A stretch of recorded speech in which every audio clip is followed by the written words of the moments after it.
Okay, so this is day one of vSphere 6.0 VMware vSphere 6, and let's get going with the introduction of the course. We, I guess, already know each other, so we can skip the introductions, or yeah, it's boring, right? My name is David. Okay. Anyway, so let's just go ahead. What is the course about, and why it's a big deal to learn and actually repeat the labs a couple of times. I was going to say million, but a couple of times, right? So students intro, first of all. Okay, we decided to skip that, right? We all know each other, except for one student who doesn't know anyone. And okay, so still all others are here since forever. No, like me as well. So since 1 year 6 months, right? So student access to the on the hub login area. Now this is the VMware appointed area on the hub login area that only VMware students will be given, and it has free software having the key for 1 year, 2 year. It has the textbook, the official textbook of the course that is in a discounted rate. Okay, VMware decided to do that. It's not our fault, right? So VMware has discounted that book it's just $22, and it's very, very important, right?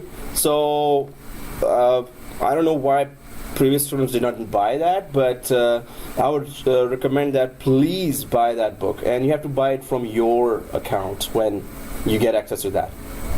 How we can get access for that book order? Book order? VMware Academy too, you need to register, then we can access it. Obviously. So I have to create your accounts first. I need to know who are showing up today, right? Yeah. So those who already showed up, okay, I know that, but still need to know all, so I could in one go create all the accounts. And so there, VMware has given some software to the students, right? Yeah. And some other, so there are some other discounted software as well, but this textbook. Second thing is the certifications discount. So VMware, there are two certifications. One is VCA, second is VCP, right?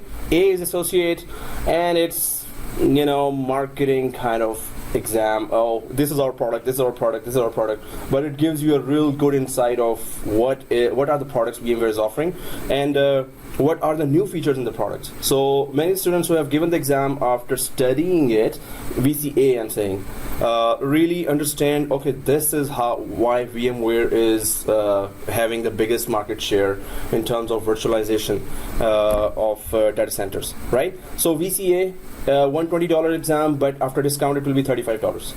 And VCP, which is $225, and they are US dollars, so $225, but after discount it will be $70, right? It's both 70% discount.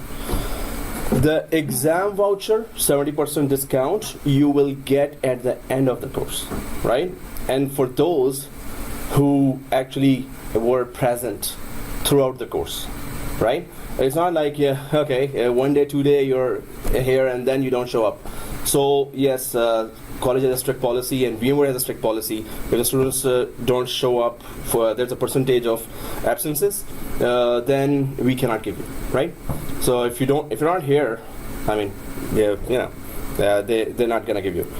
So your attendance will be strictly observed in VMware class, because VMware also strictly told us that. And in previous courses, it was so important anyway that even if I don't tell that, students were here because of the importance of the topics and the course. And in the market, they go there, then they come back. Okay, everyone's asking VMware. They come back and then learn. There are CCIEs who have done the whole course. They are in the market and they say, okay, they still ask us VMware. So we have to come back and learn VMware. CCIEs, right? So it's that important. Even if I say, oh, hey, please be here and don't miss any class, I don't have to say that for this course, right?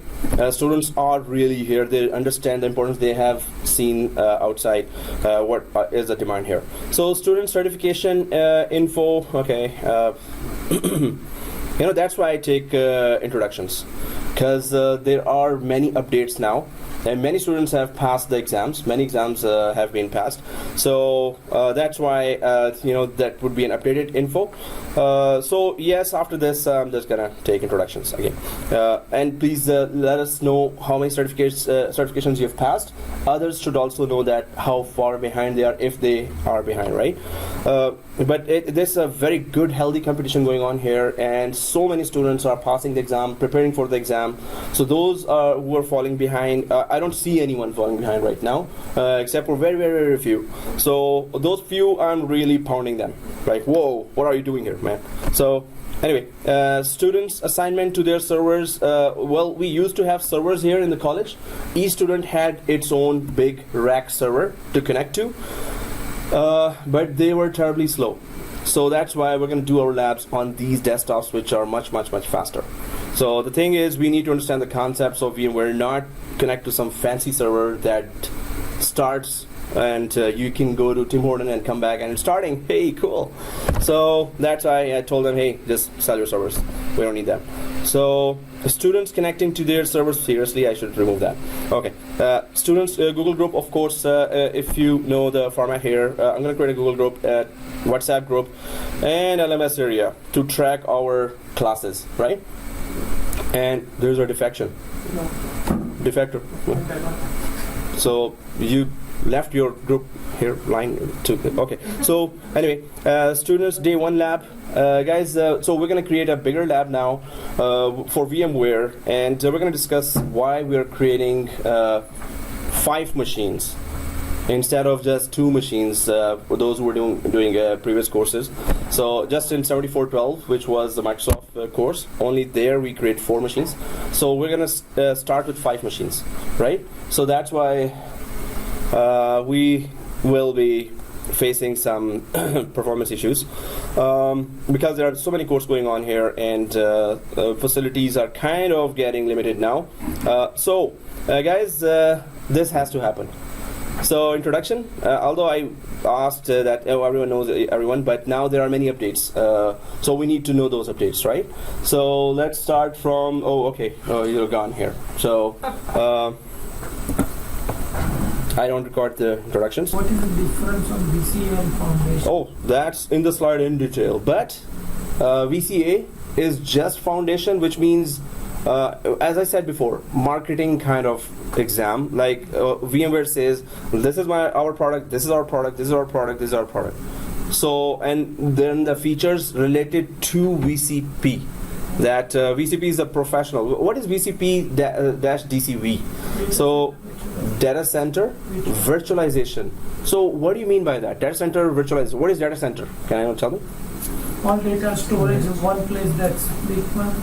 And people can using same resources everywhere. They don't want to buy too many hardware. Data center. So yeah, data center is it's like a hall or a big room or something. It has racks with it, rack servers, tower servers are there. Each server may be costing $5,000 to $15,000 or $20,000, $25,000 each server, and there are racks and big racks and racks of servers, power and tower servers.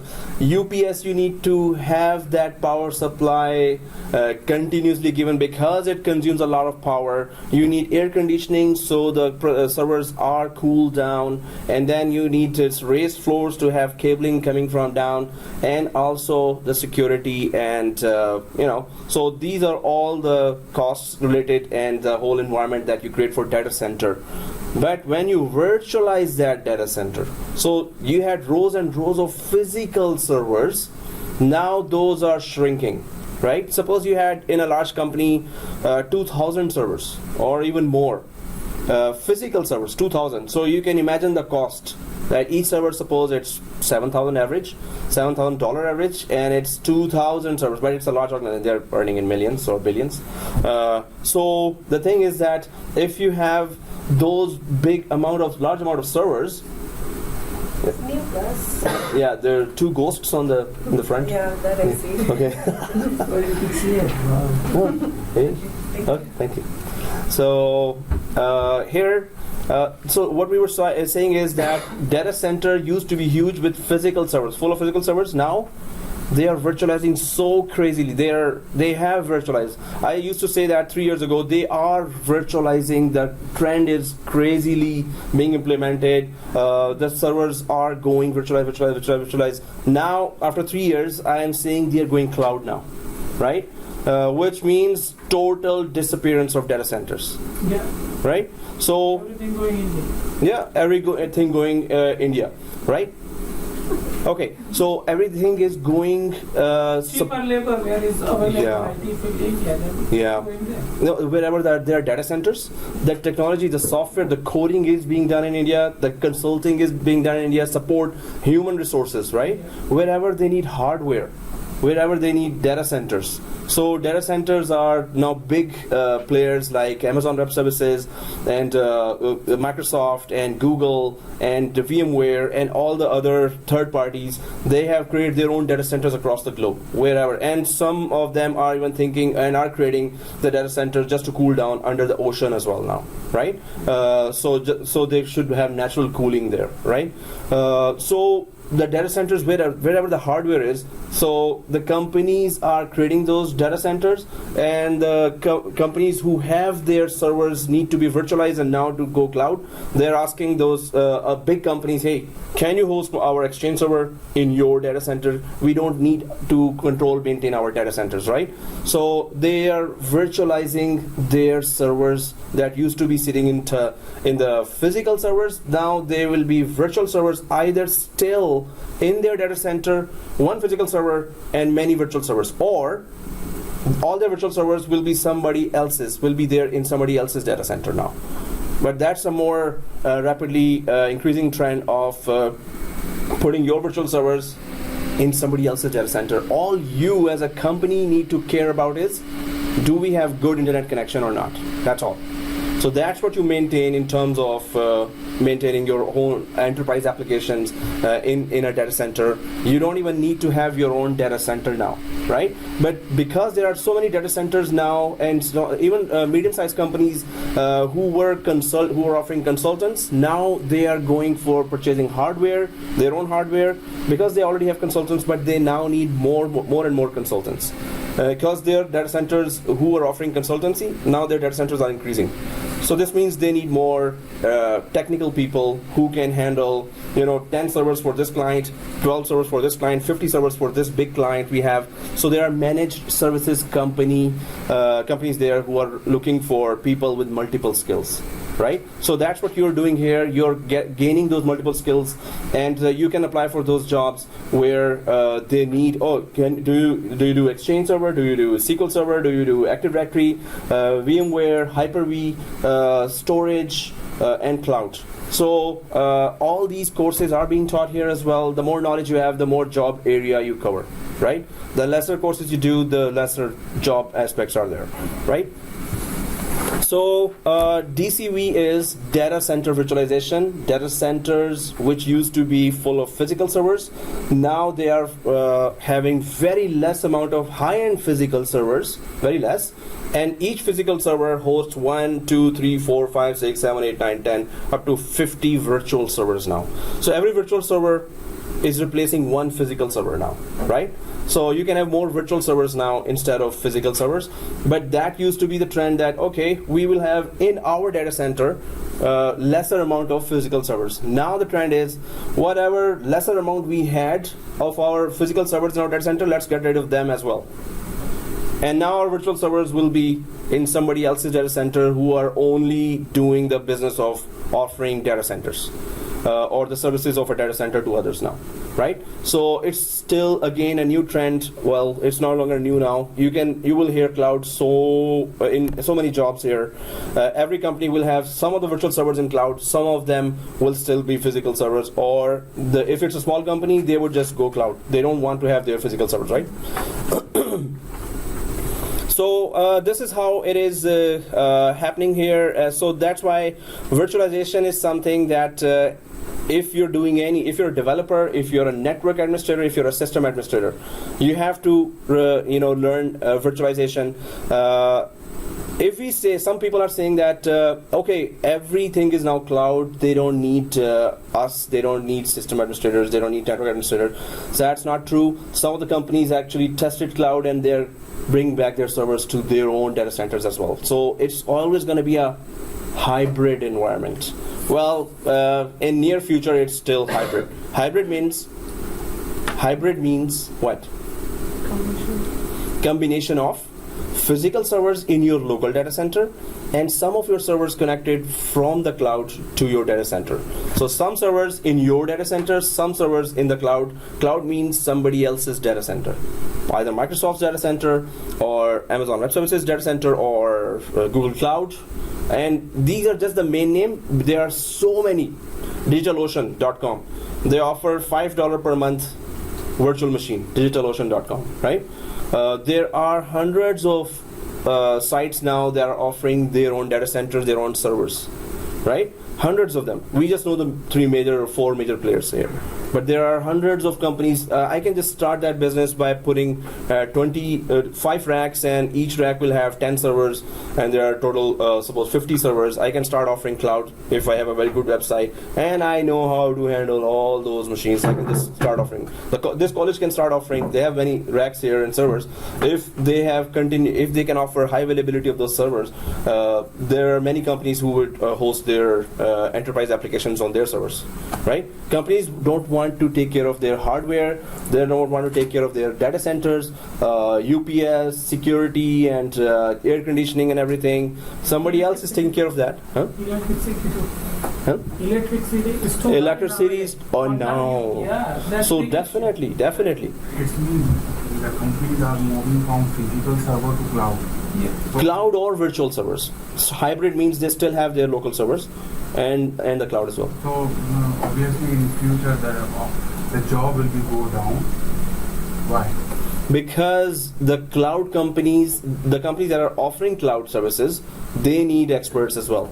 And more jobs are now for managed companies, so managed services companies. Those companies which have hundreds of servers and so many clients are there, but they don't have people to handle those servers. And those who are already there, they're going for better jobs, so they still have requirement for many experts who have done many certifications. Certifications just tell them, okay, he might have that knowledge, but then they really drill you down in an interview, right? So before that, do all the labs. If you can install these technologies, you can implement these technologies which you'll learn here. There are many jobs out there. Just type VCP6 in monster.ca and indeed.com. Just type MCSA there. Long list of pages after pages of latest jobs out there. MCSA right? is like $112,000 pay. Right now, Cisco is the last number. MCSA is 112? Yeah. Yesterday report come out for the who getting with certification. Uh-huh. Cisco routing switching CCNP is last one. No other certification. But MCSA is 112? Yeah. Can you forward that? Okay, thank you. But that's a very good thing. I'm saying I can never imagine. Maybe I'm dreaming. Oh yeah, it's real. Okay, so yeah, 112. Seriously? Yeah. Okay, so let's just go ahead. This is good. It circulates the blood faster, so medically good as well. Okay, guys. So let's get going here and start with our some initial topics here. Screenshots are due before the next class, before the next week class, right? So we're gonna do our lab. Repeat that at home. Yep. Thursday, Friday? It's Thursday, Friday. Yep. So we're coming tomorrow. If we are coming tomorrow, definitely. Oh, it's yeah. I'll read that. Thank you very much, but thank you for that. And that's the latest one, right? latest 2017. Perfect, man. Hey, I'm in the class. Okay, so let's go ahead, guys. What are the topics we are talking about here? I'm gonna create your, LMS site. Of course, we know that, and I'm gonna send you the Google form, or I'm just gonna add you to the LMS where you're gonna get all the slides and videos, and that's how we can track. So overview VMware vSphere. So this is install, configure, manage features intensive hands-on training that focuses on installing, configuring and managing VMware vSphere 6. So that's what you're doing, VMware vSphere 6, which includes VMware ESXi 6. ESXi is a name of a hypervisor. Now we talked about hypervisor, but we're going to talk about again. So, and VMware vCenter server. The whole course revolves around the vCenter server, which is the central dashboard, the enterprise application that handles the whole VMware environment, right? So that is called vCenter. vCenter will handle all the ESXi 6 hypervisors. So, okay, let's draw that. Let's quickly draw that. So, what are we talking about? What VMware environment? How does it really work? So, if we take these servers here, ESXi servers, suppose you're about to be interviewed for VCP job, VMware administrator job. They would also require you to do a lot of Hyper-V as well, because wherever you go for VMware, they're asking for, hey, do you know Hyper-V as well? Oops, what am I doing? So here, Control-C, Control-V. So suppose you have hypervisor. First of all, can anyone tell me what is hypervisor? Microsoft product. Is virtualization basically product, similar computer of that is Hyper-V. Hyper-V is a product of Microsoft, as you said, and hypervisor is the software whose only job, whose only purpose is to host virtual machines. Hypervisor is a software whose only purpose is to host virtual machines. Let me type that here as well. So hypervisor is a software. That's a very simplest definition here. But then, okay, let me just quickly type that here.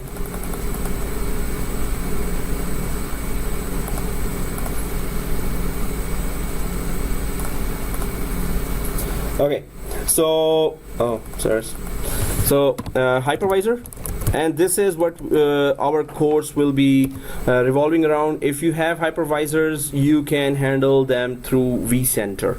But let's just get a grasp of what is vCenter, what is hypervisor here. So I'm just gonna drag it here and put it aside. So hypervisor is a software that hosts virtual machines. But what else it does? Okay, main purpose.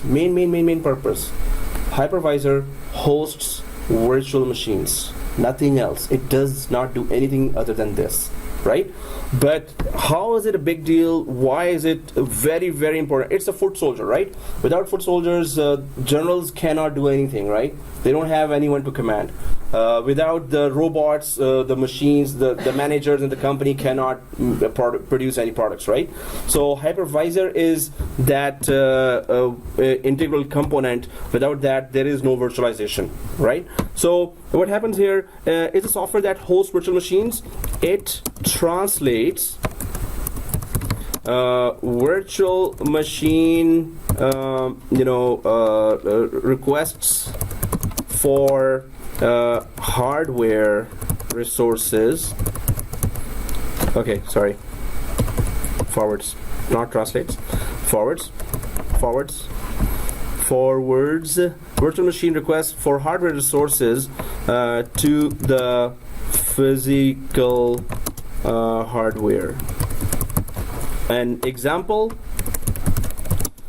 would be virtual machine asking for more virtual memory, and hypervisor will forward this request to the physical memory. So if a virtual machine have three integral components, that is RAM, processing, and hard disk, right? Networking is also there. Of course, there are many other, but the main thing here is that virtual machines are always requiring, so let me just put that here. So virtual machines are always requiring, hey, I need more memory, I need more processor, I need more hard disk space, I need more bandwidth, networking. So all these has to be provided by the hypervisor software that is installed on top of the physical server here, right? So this is one small explanation here. But if I go back to this ESXi server, on top of it will be that hypervisor. So I'm just gonna put that here on top of every physical server. So suppose your company just started deploying virtual environment. So company says, hey, we're gonna go virtual here. So the company asks you, you as a VMware administrator, so what do we need here? So you as an administrator says, okay, first we need physical servers, few but very high-end servers. Like each physical server should have a lot of memory, a lot of hard disk, and a lot of processing, right? On top of that, you're going to install any hypervisor software. Any hypervisor means what? VMware has a hypervisor which is called ESXi. Microsoft has a hypervisor which is called Hyper-V. Citrix has a hypervisor which is called Zen Server. Red Hat has a hypervisor that is called KVM, right? And there are some other, small-time companies that also offer hypervisors. Hypervisors' main job to host virtual machines and to forward the virtual machines requirements of hardware resources to the physical hardware, right? But we're going to repeat that in detail as well. But if you say that, okay, what is a VMware environment? Physical servers have to be there. High-end physical servers, few high-end physical servers should be there, first of all. Second thing, you have to deploy a hypervisor on top of them, right? So this is hypervisor 1. There is a hypervisor 2 as well. We're going to discuss that as well. But after you deploy hypervisor, what do you do next? Anyone can tell me? So hypervisor is a small software, very small software that sits on top of a bare metal machine or a hardware, and that small software handles all the requests from virtual machines to let them use the physical hardware. So again, if I go back to a diagram here, yeah, I'll just borrow this. And as we discussed, the sole purpose of a hypervisor is to host virtual machines. So if I just start putting virtual machines here, there's that one virtual machine here, then there is second virtual machine. First virtual machine is having domain controller, right? Active Directory domain controller that does authentication, AAA, right? Authentication, authorization, accounting. Second virtual machine would be a print server. So third virtual machine could be a web server. Fourth virtual machine could be file server. Fifth virtual machine could be fifth virtual machine could be SQL server. Sixth virtual machine could be Exchange server, right? Seventh and eighth and ninth, whatever requirements are there. But one physical server has to be bought. Companies are saving a lot of money with that, right? So that's why every company went crazily with virtualization in the last 4 or 5 years. Now you can imagine that, oh, we need more enterprise applications, so we're going to just put more virtual machines in another physical server and more. Oops. Okay. So, okay, got it. Okay, so here, now you can see that companies have saved so much money. Each virtual machine is saving you to buy an expensive hardware now, right? Each virtual machine here, you don't have to buy any physical server because it's a virtual server. It works exactly like a physical server. So now you can see that this is an environment where hypervisors are being used. This is a small software that is installed on top of a physical server directly. Now, if all these virtual machines are there, suppose these are hypervisors here. There are many, many, many, many. Now, large companies,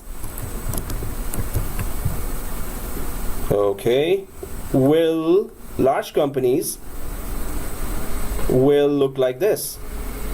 If I go back, so you can see so many hypervisors now, because large companies have 100,000, 200,000 employees, right?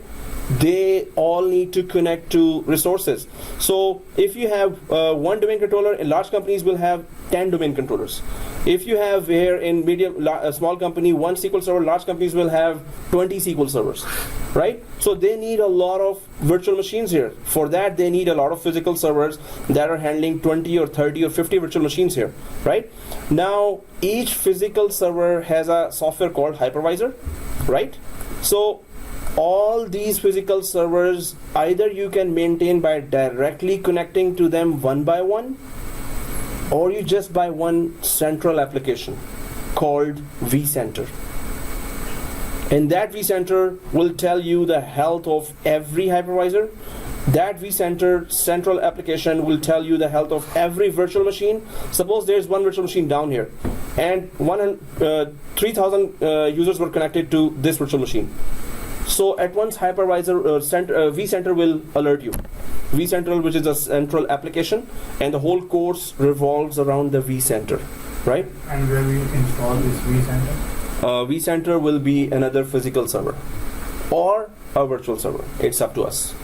Most probably physical server, right? So, but now if companies can install SQL Server and Exchange Server in virtual environment, the vCenter is also can be installed in a. But we're gonna see when we go for vCenter, we're gonna know, oh, that's vCenter, and what are the design implications? How many ways you can deploy that, right? So, but the main thing here is, if this is a huge environment, big environment, you need a vCenter. A central application that can tell you the health of, oh, one full hypervisor is down now. One full physical host is down now.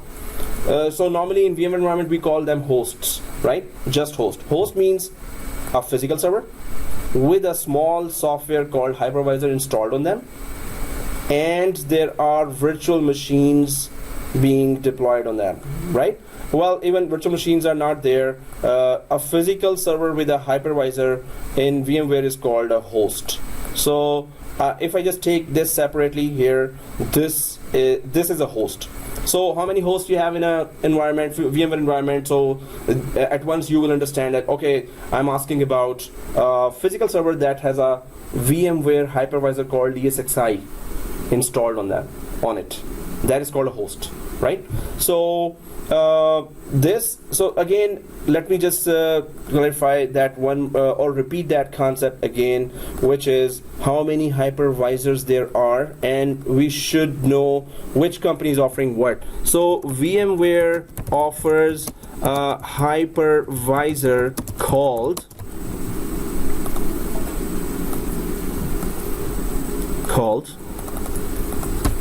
ESXi. And right now we're on version 6. There are ESXi 5.5, there is ESXi 5.1, there is ESXi 5.0. We're going to go in detail of that as well. And ESXi 4.x, there are 4-point versions as well.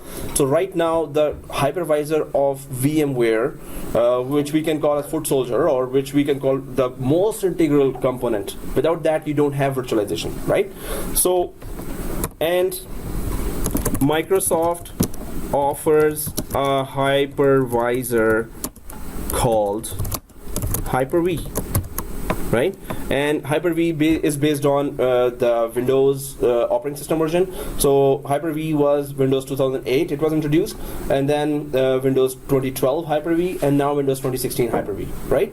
So these are the biggest competitors in majority of the jobs out there. They will ask, oh, okay, you're a VMware expert, but do you know Hyper-V as well? Because we want to save our money. VMware is still expensive to maintain. Although reliable and companies would prefer VMware, but companies would prefer that you must know Hyper-V as well. Because basic concepts will be same. It's the interface you should always be in touch with, right? Was I recording all that? Oh, good. Okay, so call Hyper-V, and then we can just go. Citrix offers a hypervisor called Zen Server. and Red Hat offers a hypervisor called KVM, right? So basic concept is same. A hypervisor is used solely, only for hosting virtual machines. So this we have to keep in mind, right? Hypervisor offers virtual machine hosting. That's all. It's a small software, and for its own running, it does not need enough memory, a lot of processing, a lot of hard disk space. For its own running, it does not need that much hard disk space. So what it does is it divides all the memory, processor, and hard disk to the virtual machines from the hardware. It manages that memory, processor, and hard disk for all the virtual machines. For its own running, it does not need that, right? So now we know that major players who are offering in the market hypervisors are, and the top one is ESXi, then the second one is Hyper-V, then third and fourth you can, sometimes Zen servers up. Yep. Thank you. Okay. So let's get down to our, so we get to understand this, that there are many hypervisors, physicals or hosts, and they host virtual machines here, and the central application, the application that will handle or centrally manage all the hypervisors. Suppose you have 200 physical servers and each server is hosting 50 virtual machines. So you can see how large the environment could be already.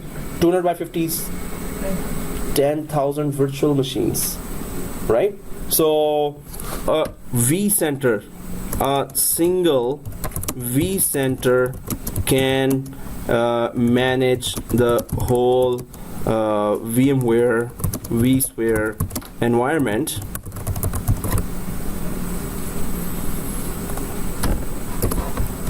Let me just put it properly here. A single vCenter can manage the whole VMware vSphere environment, and vCenter has their level of licensing as well. It's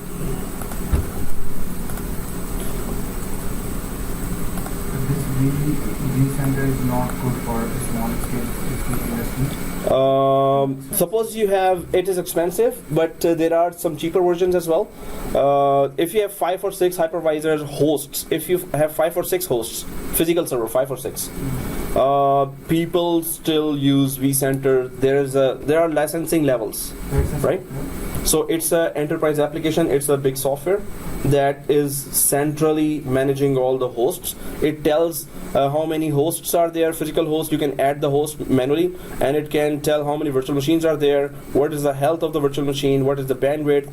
If the host is down, it's going to alert you. It does management of all the hosts and whatever is related to that. Are the hosts running fast? Are the hosts running slow? Is the host down? You want to get it up and running. So everything about that. Create new virtual machines, migrate virtual machines. There's a huge amount of tasks that it does, right? So if you want to manage the hosts, you need to install a vCenter enterprise level application. So vCenter enterprise level application can manage the whole VMware vSphere environment, and it can manage the hosts and virtual machine related tasks. There's a lot of them, etc. Well, we're going to go in detail for that. But if you have one vCenter enterprise application, that's going to handle all those hosts that I draw here. I had drawn here. Hey, what is it? Drew here or drawn? Okay, anyway. So here, all the hosts and virtual machines, right? So we get to know that one application can handle all these hosts. I can just keep on creating these hosts to just represent a large company, but you get the picture here, right? So we have lots of virtual machines here that we can just put on top of high-end hosts. So this is the overall picture of how VMware environment would look like, and the Skype should be off. Okay, so let's just go ahead and try to check out. Yeah. You want to see that? Okay. What is SFI? vSphere. Yep. So whole VMware vSphere environment. It can manage the hosts and virtual machines related tasks. Hosts are physical server with hypervisor installed on them, and hypervisor is Hyper-V for VMware, right?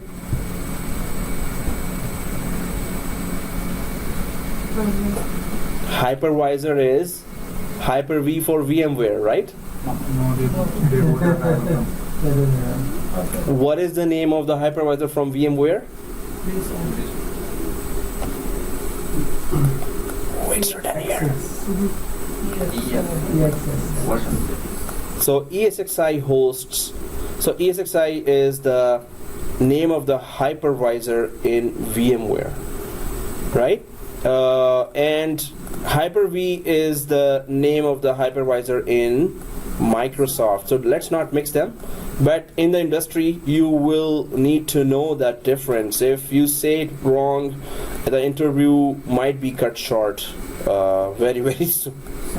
If you're mixing that, yeah. So yeah, I just told you that. Otherwise, it's not related to VMware. That what are the hypervisor names of other companies? But you should know in the market, right? It has to be a job-oriented course. So when you're going for jobs, you should know all other competitors as well, right? So is VMware hypervisor is ESXi, not Hyper-V. Hyper-V is from Microsoft, and they are all hypervisors. So their only purpose is to host virtual machines, right? Okay, so do remember that. Do not forget it. It's mucho importante, right? Very, very important. Important a lot. And what's the wall in Spanish? Oh, just kidding. So anyway, let's just go ahead. So there's that next topic here, which is I think we should start creating our huge environment. Okay, so what's in the course? This course prepares you to administer a vSphere infrastructure for an organization of any size and forms the foundation for most other VMware technologies in the software-defined data center. See? So simple. Okay, that's okay. Now in English, it will prepare you to handle all the hosts and vCenter together, when to install which type of vCenter for how many hosts in the company. It's a small company, you will have maybe 5 physical servers, 4 physical servers. If it's a medium-sized company, maybe you have 15, 20, 30 physical servers. If it's a large environment, it goes up to 200, 300 physical servers. And each physical server can handle if you have enough memory, it can handle 5 virtual machines. If you have more memory, 10 virtual machines. If you have more memory, like 1 terabyte, 12 gigabyte memory, it can handle like 50 virtual hosts as well. The better the hardware, the more virtual machines you can put on top of it. If it's a lesser, it's not a very high end. Very high end today means 1 terabyte memory. And huge amount of hard disk coming from SAN anyway, right? Storage area network. So there's a lot of storage, and if it's a large company, you will be talking about SAN. SAN solutions go up to 100,000, 200,000, 300,000, or even $1 million. But the main thing is that how to handle the whole environment. This course talks about that. So VMware exam info. Now, 70% discount exam vouchers and free software from VMware for students, right? So here, this certification tab here, this is the students area. The students is written there, right? So I used to, create usernames there. Used to means like few months back, 3-4 months back. When I was giving this area, student area from VMware, because it's a authorized academy, VMware authorized academy. So that's why this is given by VMware to students. So certification tab used to be there. Now they have removed that tab. Certification tab is not there. Certification voucher can only be requested by an instructor for the students. They need to know the record of that. So at once, the instructor is in a highlight, and it's every class. It's steep tea, double, extra large. Okay, no, just kidding. So yeah, but at the end of the course, you will get that, right? That's the guarantee that you'll attend. Oh, it's recording. Anyway, so the thing is, certification tab, they have removed it. I didn't know that myself. I had to call VMware, hey, where's the certification tab? I'm distributing this to all the students here. And they said now the instructor will be applying for students voucher, discount voucher. If you attend the whole course and steep tea, double, extra large. So if you attend the whole course, then you will get this voucher. Right? So instead of $250, it's $70. Yeah? They say you can use this voucher 6 times and 3 times. Means we buy $30 voucher. If we fail, then you can use it again. Or each time you need to pay $35. So the explanation to that is VCA, which is a foundation exam. You can use that discount voucher. So the actual exam price is $120, but after discount, it is $30 or $35, right? If it is $35, so you can use this voucher 6 times. 6 times means if first time you fail, you pay $35 again, and then you give the exam. Second time you fail, you pay $35 again. So it's each time $35 you pay. Don't try to fail 5 times, right? I mean, and this is the trickiest exam. There is no, there are exam collection. No dumps are perfect for this. This is kind of nobody tried VCA here, right? Nobody tried VCA yet, because 2 students are preparing now, and I told them already, you're asking for dumps, I'm giving you dumps, but now VCA exam you can write from your home. It's an unproctored exam, so you can write from anywhere. That's why there are 6 attempts. Nobody will have to know that. Oh, you failed again? I failed as well. So first time I was like, VCA, what is that? I started at once and whoa, questions are coming from all, from all sides, which is like, what? Do I need to know this product as well of VMware? What has this to do with VCP? So, but it is introduction. Those who have done it properly, they have better knowledge of VMware product. Well, it's like 10% is good, 10-20% or nothing. Nothing most. But they get it all from the textbook at least 100%, right? For VCA, they have given some guidelines only. Okay. I don't think there is a textbook even. No, VCA is like foundation. Comes with the course. Yeah. In that, yes. Yeah. So it's all in there. Yeah, it's all in there. Okay. But it's so random that people are failing. That's why there are 6 attempts here. It's open book. If you're doing it at home, then it's... Yeah, it should be a little tough if it's open book. Open book is more tough actually. That's what. Well, no, if you're at home and you have a book, it's fine. Oh, still. Okay. People tried, they will always try that. There was internet help, and still it was tricky. Anyway, so the VCP voucher, you can try 3 times.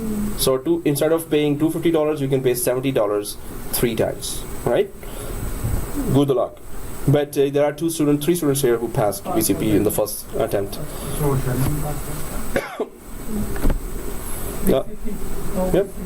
So that's tough. Okay, vSphere 6 Foundation exam and VMware Certified Professional 6 Data Center Virtualization exam, right? These are the links for that, and what is covered is it is given in great details. But what are the exam details here? First of all, exam number is 2V0-620 is Foundation exam. 2V0-620. And it is 90 minutes. The number of questions are 65. Passing score is 300. Exam product vSphere version 6. Recommended training vSphere install, configure, manage, and validated against vSphere 6. $120 US dollar price. First available appointment. Okay, that's just format single and multiple choice, non-proctored. So single and multiple choice questions. They say on exam they say associated different and foundation are different there. Both exam are different. VCA and VCA foundation, both exam different. Yeah, they are supposed to be different. Yep, they are different. So 2V0, 620 is the foundation exam, and that's the unproctored one, and that has 6 voucher attempts if at the end, if you're still attending every day, so every class. And the next exam is this 2V0-621. So first one was 620, the other one is 621. This is the one that is the tough one. VCP6-DCV, duration is 100 minutes, number of questions 85. So that's passing scores 300, and version 6, and $225 actually, and with discount it's going to be $68 after 70% discount, and single and multiple choice questions and proctored. So you have to be here to do that exam, right? And this is 100 minutes, 85 questions. You have very less time. Review question. Yeah, you can. But you can see the challenge here. 100 minutes, 85 questions. Per minute, one question. Per minute, one question. So that's why Shameen really did a big job here. Really, I'm amazed. So that in first attempt she passed. So that's amazing. Okay, let's go ahead, guys. This was the exam information, and let's go ahead with our lab prep as well, which is going to take some time. Course objectives here. What are the course objectives? Now, describe the software-defined data center. So data center, which is made up of software. Never heard that before. Used to never hear that. Data center is all physical servers, racks, switches, routers.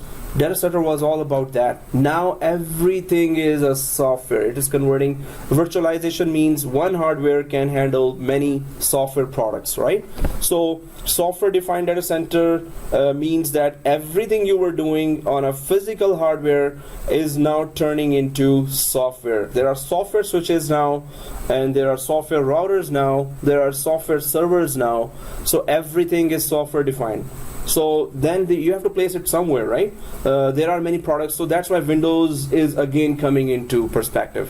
And then everyone wants to have all the features of Windows as well. So 2016 Windows have that cloud compatibility and compatibility with other vendors now, because if it is software, you need better, mature software platform, which is really developed software platform, which is secure, which is scalable, and which is offering fast services. So that's why any other software platforms are coming together. That's why you may need to know more on system administration side now, right? So software-defined data center, we're going to talk about that everything is converted into a software from hardware, really. Even Cisco switches there are software versions as well, right? And inside the VMware environment, there is a Cisco switch as well. We're going to talk about that as well.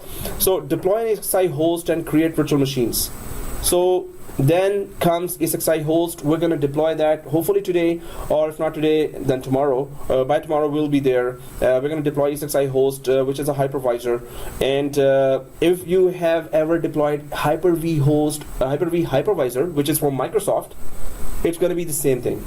But you will see there's a little difference only. So we're going to deploy ESXi host, and that's one of the most important components of a VMware environment, that you need to install a hypervisor, right? And then we will in first phase, we're going to try to only work on ESXi host. We're going to see how, if suppose it's a small company and you're a consultant there, then if you install one host in a company, how do you handle that one host? Suppose you have just one host. Suppose you have just 3 hosts. How do you handle them in a small company? Then we're going to go for installation of vCenter, and then we're going to add those hosts in vCenter, and then we're going to know that, okay, so single host management is different. Centralized management of all those hosts is different, right? Host meaning server? Exactly. A physical server with hypervisor installed on top of it. That's a ESXi host. When I say host, it's a physical server with a hypervisor installed on that, right? So that's why first we're going to work on host. We're going to create a virtual machine on top of host, just to know how to create that. We're going to see all the critical components of one host only. If you know one host, you can handle 100 hosts as well, right? If you know one host from inside out. right? The architecture of the host there's a virtual switch, there's a data store, there's a virtual machine. The major three components are there. But anyway, we're going to install one host, actually we're going to install two hosts. We will always have two hosts. That's why overall we're going to have like 5 virtual machines. The other ones I'm going to tell you why. And create virtual machines here. Actually, we can go for 4 virtual machines as well, but I'm going to tell you the whole design, why we can have 5 and how we can convert it to 4 as well, right? So deploy an ESXi host and create virtual machines, then describe vCenter server architecture. The first most important component is the ESXi host itself, and then the application that's going to centrally manage all these hosts is the vCenter server architecture. So, architecture is architecture of the server, but vCenter server is that central application that's going to handle all the hosts. Suppose you have hundreds of those hosts, right?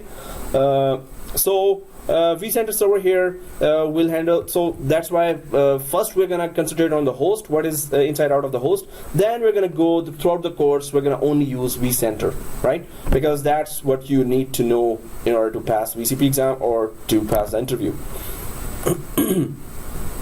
So deploy a vCenter server instance or vCenter server appliance. Anyone ever heard of the word appliance before? Fridge and TV. Fridge and TV appliance, yeah. Dishwasher appliance.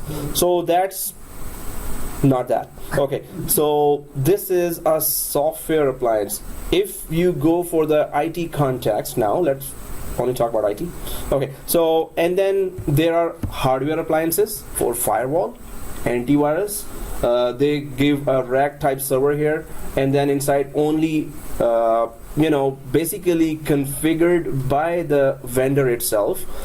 Basic configurations are done, installation and basic configuration are done for, suppose there's an appliance for firewall. So some of the configuration will be done and you have to customize it according to your company. Now, when we talk about vCenter appliance, this is a virtual machine that is basically configured, but we have to customize it according to our company requirements. So appliance always means a ready-made software. A ready-made, already installed software is called appliance. Similar to ASA. So there is software already installed there with certain configurations, which are very basic.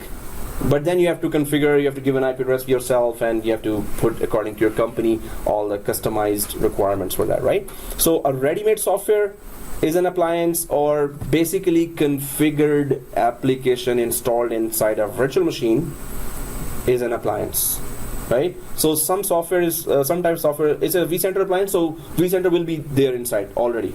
But you have to customize according to your company requirements, right? We're gonna still deploy the appliance, and it's gonna be a little tricky, but we're gonna understand each and every portion of that, each and every component of that, why we're doing that, what is the design requirements, and how to install that, right? And then how to work on it as well.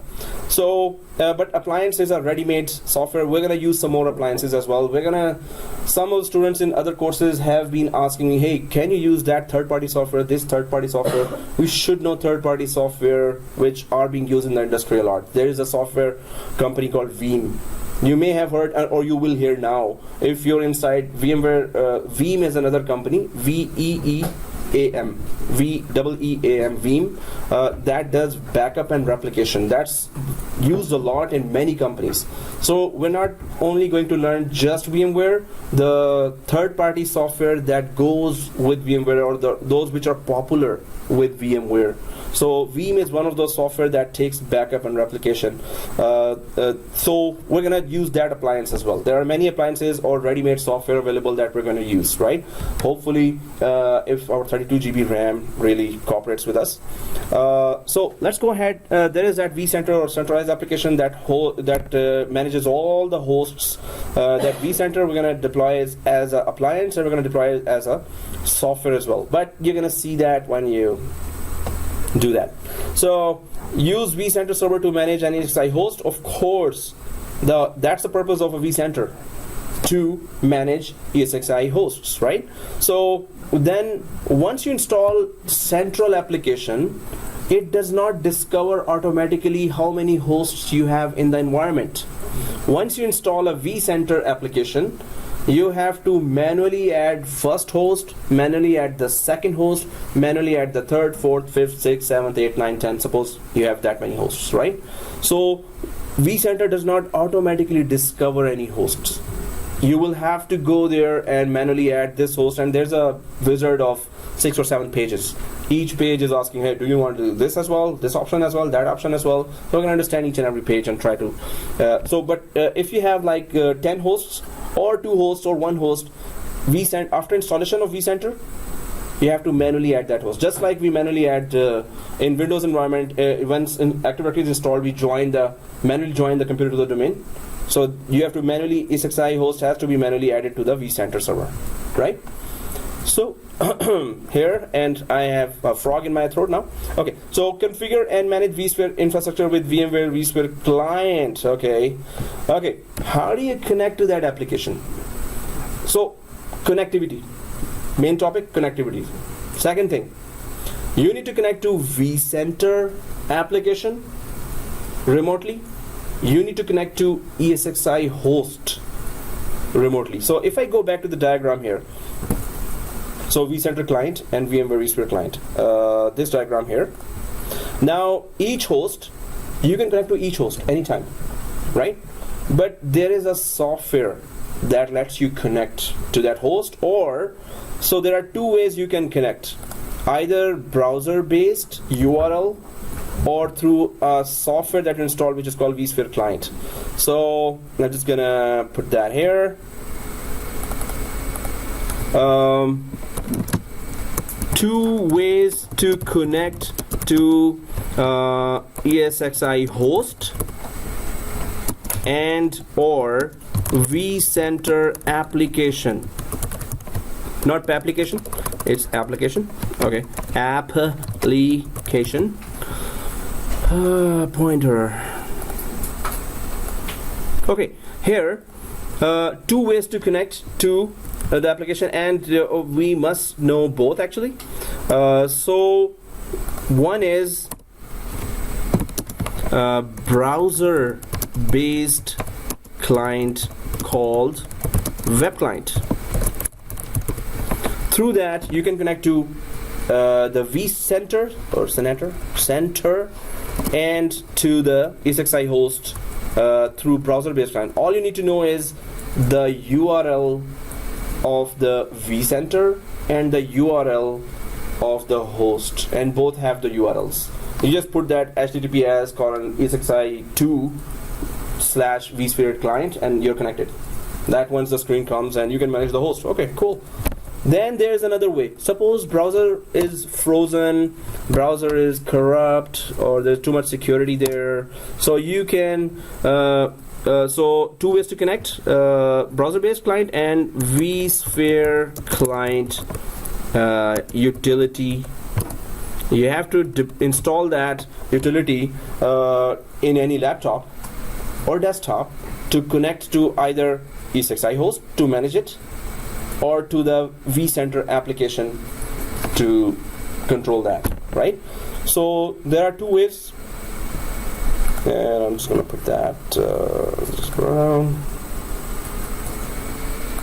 So we're going to install that application. We're going to check all the ways we can connect to ESXi host to manage that, a single host, or we can connect to the vCenter application, and through after connecting that to vCenter application, then we can manage all the hosts through one application, right? So there are 2 ways to connect, and these are 2 clients when we talk about in the slide here. So yeah, vSphere client and web-based client, web client. So in the interview they will ask that as well, how many types of clients are there, right? And in the exam you will see that too, right? So let's go ahead, configure virtual networks here. Virtual networks with vSphere standard switch. Now this standard switch is when you install a hypervisor, automatically it installs one switch, which is a software switch or a virtual switch. Those who have done, the Hyper-V or Microsoft virtualization product, hypervisor, which is Hyper-V, we had a virtual switch there as well. It's the same concept here as well, right? But the interface is different, and we have to agree that this virtual standard switch has much more functionality, much in-depth functionality than the Microsoft virtual switch. This one has, you will see a lot of functionalities there, a lot of features in this standard switch. So what does a switch do? Okay, what does a physical switch do? Connect with internet. Okay. Multiple devices, multiple ports available. So basically, exactly, a 24-port switch will connect 24 computers to each other, as well as connect to another switch to another device. So basically, switch is connecting devices, right? Mainly computers. Here, what will virtual switch do? Connect virtual machines. Connect virtual machines to the outside world and to each other. Because in a virtual world, there are virtual machines. So a virtual switch will connect virtual machines to each other, and virtual switch will connect the virtual machines to outside world as well, right?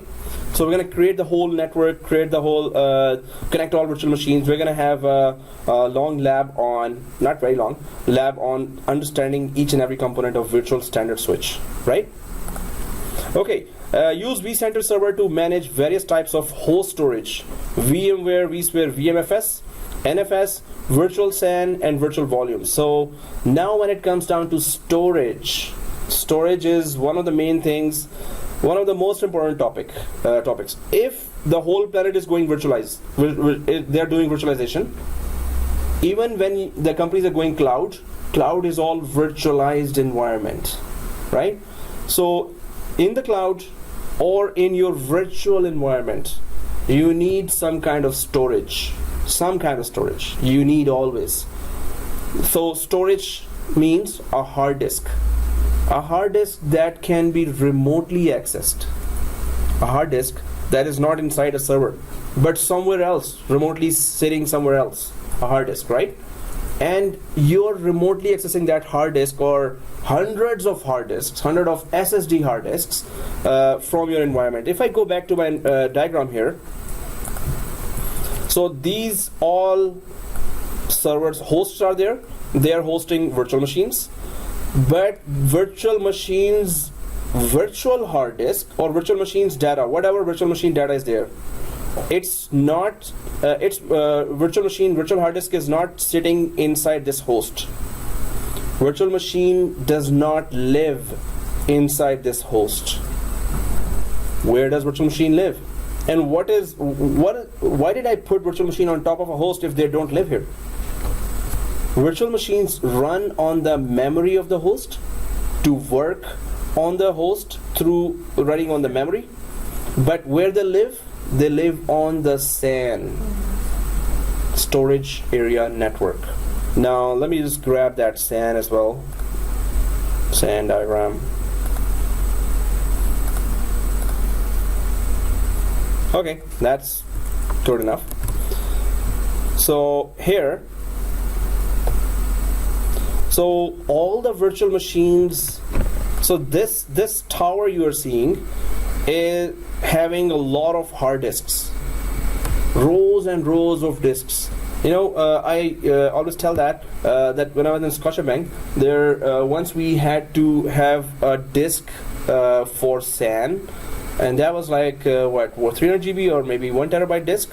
That was $18,000 one disk, and I was just grabbing like this, and then my colleague said, "Hey, do you see the bill on that? You're doing this, right?" So, and I was like, "Wow, it's a nice disk." And the bill was, whoa, 18,000. I was like, okay, put it there. So it's so expensive. I could not believe that a SAN disk would be so expensive. But SAN, what is SAN? Exactly, SAN, storage area network. Oops. So storage area network. So we need our SAN in our environment as well. Without SAN, this is not an acceptable virtual environment. We need a storage area network or a SAN, right? So in order to, and what was the architecture again? The virtual machines do not live on the this host, physical host, right? Virtual machines live on the SAN, right? So all virtual machines, when you're installing a virtual machine, if you have set up your SAN already, so virtual machines actually are their virtual hard disk, and all the files are put remotely over the network in a hard disk, which is called a LAN. So if we go for the hard disks inside here, they are known as logical unit numbers.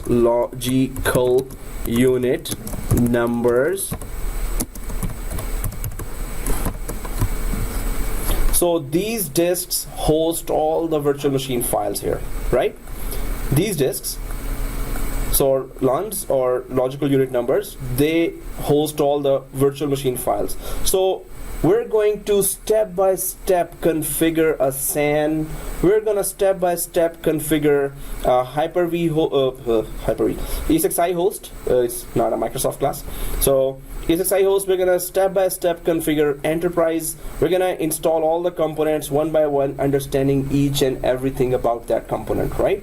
So, but overall, if you want to know, hey, how does a big VMware environment look like? Now, with SAN, it's a complete environment now, right? SAN is there, and you have ESXi hosts here, and you have a central vCenter application that is handling all those hosts. SAN has to be connected to vCenter.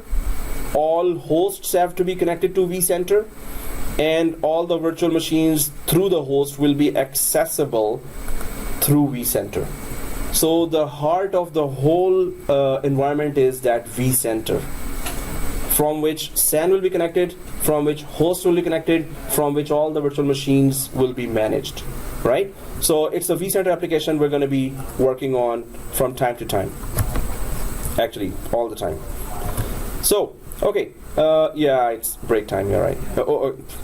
So guys, this is still a long discussion, but I just want to make sure that we understand the whole environment first, why VMware is a big deal, why you cannot afford to not know this. If you don't know that, don't go in the market, because majority of the market has VMware, and they will expect you to know that if you're going for level 2 and 3 jobs, even level 3 jobs, level 2 also, but level 1 desktop support, that is, maybe they give you this to create just virtual machines, right? Level 1 is you go to the end users. Hey, my desktop, my computer is slow, my Outlook is slow, my internet is slow, can you fix that? I cannot open my MS Word. That's level 1 job. Level 2 is what level 1 cannot do.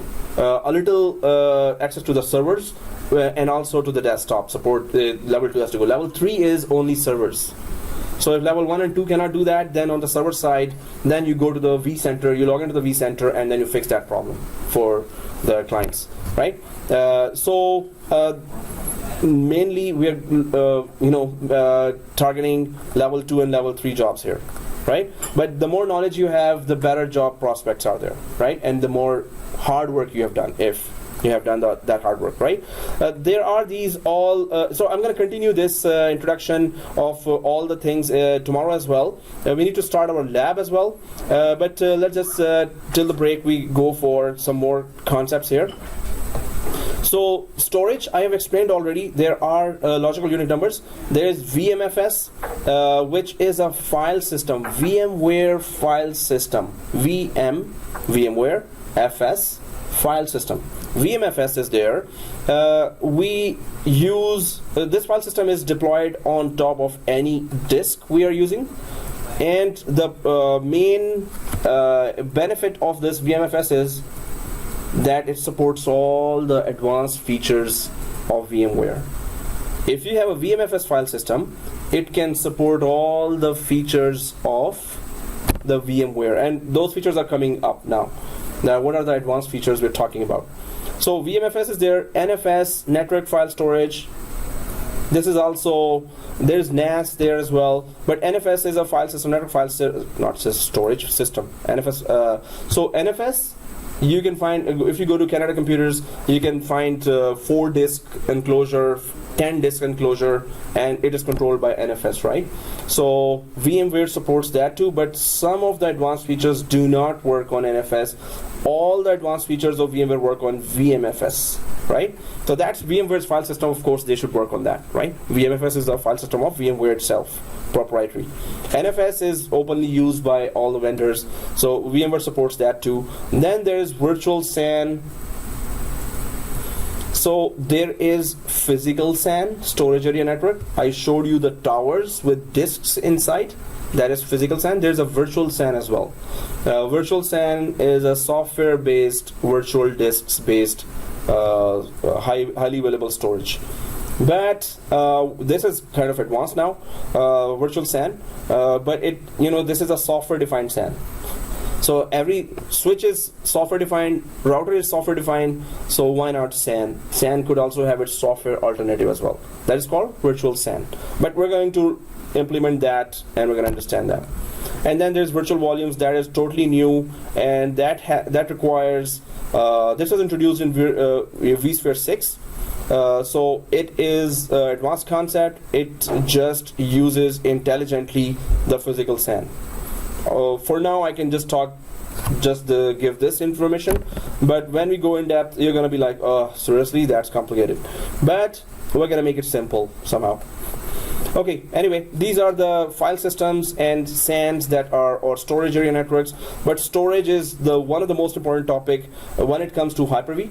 Storage is the most important topic when it comes to VMware, for Citrix, for Exchange Server, for any servers. Remote storage is now very hot topic, right? You must know terminologies of remote storage, even for Cisco software-based, whatever Cisco is creating, right? So remote storage or SAN concepts have to be clear, right? So manage virtual machines, templates, clones, and snapshots. I think we know that already. In VMware Workstation, we took template, we created template, but template concept is much more enhanced inside ESXi. Virtual machines, yes, we can create that. Clones, we can create clones of virtual machines, and snapshots, we can take snapshots or point-in-time backup of each virtual machine. Clones are exact copies of virtual machines, but we're going to check that. This is something you will be doing as a VMware administrator every day, or 4 or 5 times a week. You will be doing that. This is a day-to-day task. Hey, create a template, create a clone, create virtual machines, create snapshots. So that will be something day-to-day tasks. And create a VApp. Now VApp is just, I'll just give you a one-liner here. VApp is, suppose you have 5 virtual machines. You want to control them together. You want to shut them down together. You want to restart them together. You want to start them together. So VApp offers a group of machine maintenance inside the vCenter, right? So VApp, you can control a group of machines, and basically it's start them together, restart them together, shut them down together, right? But it's also have some enhanced features inside the vCenter. Just like vCon. It's LAN segment inside VMware Workstation. That is called LAN segment. VCon LAN is that machines are shut down and they are programmed to start together, but it's in it's in BIOS. The setting is in BIOS, and they start together only. So VCon LAN. So it's not shut down on LAN, or it's not restart on LAN, right? So VCon LAN is just supporting starting the virtual machines together, but the concept is kind of same as you said. Yes, but they also, with one button click, they will all shut down together. With one button click, they will restart together as well, right? So that's VApp. Describe the use of content library. Now, content library just means it's a file server feature inside the vCenter. So within the VMware, you will have a lot of files to save somewhere to access them later, like Windows 2012 ISO, Linux ISO, and virtual machine templates, something that you store somewhere and then you can keep using it later. So this is that file server inside your VMware environment called content library. It acts as a file server. What does file server do? You save a lot of files that you can keep on using later again and again, right? So it's kind of a file server inside VMware environment called content library. And migrate virtual machines. This was one of the most selling feature, when VMware was introduced many years ago. So we can migrate virtual machines from one host to another, right? So if I go back to the diagram here, you can migrate this virtual machine to this host, from one host to another, right? And this to this, and this to this. So migration, why do we need to do migration? Anyone can tell me, why would I want to migrate this machine from this physical host to this physical host? Any reason? Might be resources, older machine, they're going to upgrade. Exactly. At time might be they want to move to different groups to handle it. Good. Exactly. So if that hardware may be old, right? So, and this virtual machine is an Exchange server. There's Exchange server application installed inside this virtual machine. So Exchange server needs a lot of memory. There are other virtual machines here which are also sharing the same physical memory that this physical hardware can provide.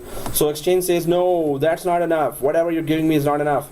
So give me some high-end hardware where it can use a lot more memory. So suppose this hardware was older and it had 64 GB total memory. And this hardware, now you purchase it, is 1 terabyte memory, right? 1 terabyte memory, right? That alone is like thousands of dollars, right? Just the memory itself. So then Exchange runs here and it gets a lot of memory even after dividing the memory among all those other virtual machines. Because whatever memory you put here, that's going to be divided among all virtual machines, right? So Exchange server will go to anyone that, suppose this hardware you just bought, but it has no virtual machine right now. So you can put Exchange here, migrate here. So migration, but the specialty of migration here is if you have hundreds of users connected here, you can still migrate the virtual machines while users are still using this application inside the virtual machine, and the virtual machine is on the move, and you can put it here. Live migration. In Hyper-V, Microsoft Hyper-V, it is called live migration. In VMware ESXi, it is called vMotion, right? If you have done the 412 course of Microsoft, we did live Hyper-V live migration. Inside ESXi, it is called vMotion. And when we were doing live migration, I was telling you at that time that, hey, in VMware, it is called vMotion, right? So it's good to cover Hyper-V and VMware together. So I would recommend, if you have those who have done already 412 course and those who are doing now this, so whatever Hyper-V labs we did, repeat them as well as these labs here. So you will really have a very good understanding of what are the differences between Hyper-V environment and a VMware environment, right? So keep your Hyper-V environment up as well in your advanced hardware, high-end hardware, and create this environment as well at home as well, right? So yeah, vMotion, we're gonna do that. There's a cold migration, there's a hot migration. Cold migration means the machine is off, and hot migration, the users are connected and you're moving the machine over the network. And users have no idea that their machine right now is actually on the move across the network. You better have a very good bandwidth, very good Ethernet cables, Cat6E, I think the top one, or maybe there are more types now, Cat6E or E, yeah. And switches should be 10 gigabits per second or more supporting. Network cards should be good. So networking equipment has to support a lot of bandwidth, right? In order for the migrations to be seamless, and users won't even know that, right? So we can just migrate all these virtual machines or any of the virtual machines from one host to another. So this is called vMotion, and cold and hot migrations, we just talked about that. So let's go back here. Then there is that storage vMotion. So there was a virtual machine vMotion, then there's a storage vMotion. What is that? So storage vMotion is, suppose you have 2 SANs here. Your company is too rich now, right? They are too rich. What is a too rich? Okay, Facebook or Google or Apple, they're too rich, right? Or 3 rich maybe. Okay, anyway, so if you have 2 SANs, so what you do, you can, so virtual machines files are always in a SAN, right? Remote storage. So those virtual machines files can be migrated from one SAN to another, from here to here. That is called storage migration. The virtual machine which were living in this SAN will start living in this other SAN. Maybe you have more SSDs here. SSDs have bigger space here. SSD hard disks have bigger space here. This is a new SAN. Maybe your company just spent $1 million just to have another advanced SAN, and then slowly you're going to get rid of this SAN. So you need to migrate the virtual machine files as well from one SAN to another. So that is called storage migration, right? So virtual machine storage, virtual machines, virtual hard disk is being migrated from one SAN to another, right? Simple, right?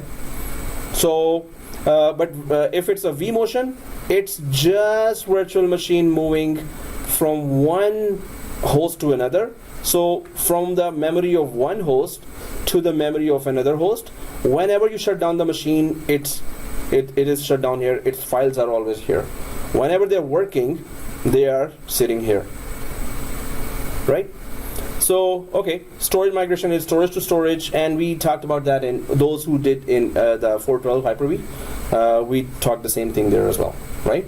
The interface is totally different, and VMware has much more features.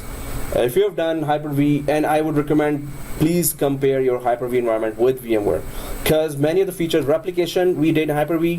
When we're doing replication here, then have your Hyper-V environment ready there as well, and do the replication again there. When we're doing vMotion here, have your Hyper-V environment ready for live migration.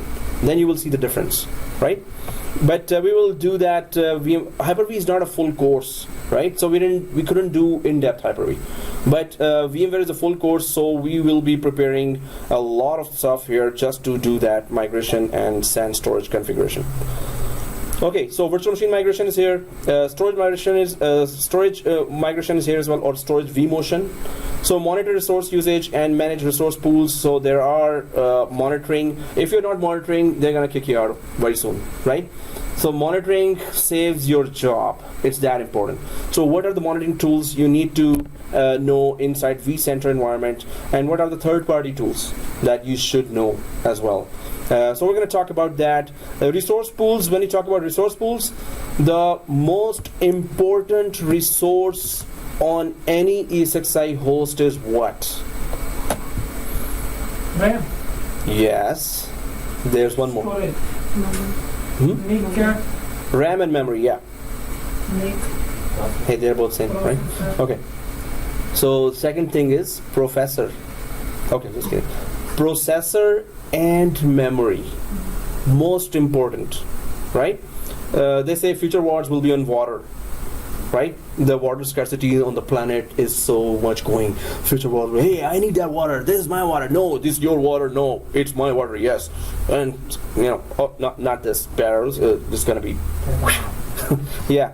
But this is the scarce resource for all virtual machines in any typical hypervisor or in any typical ESXi host is memory and processor. The wars between the virtual machine only happen for this. Hey, I need more memory. No, I need more memory. No, I need more memory.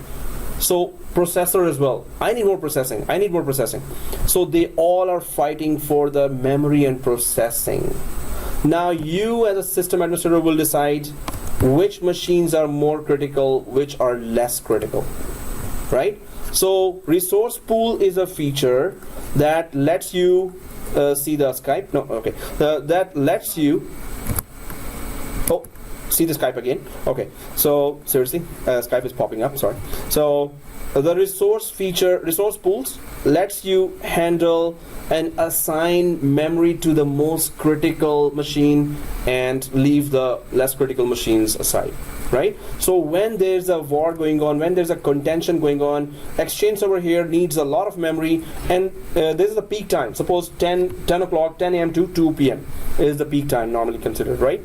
So at that time, every virtual machine is fighting for memory and processing. No matter you have 2 terabyte memory, they will still be fighting at the peak time.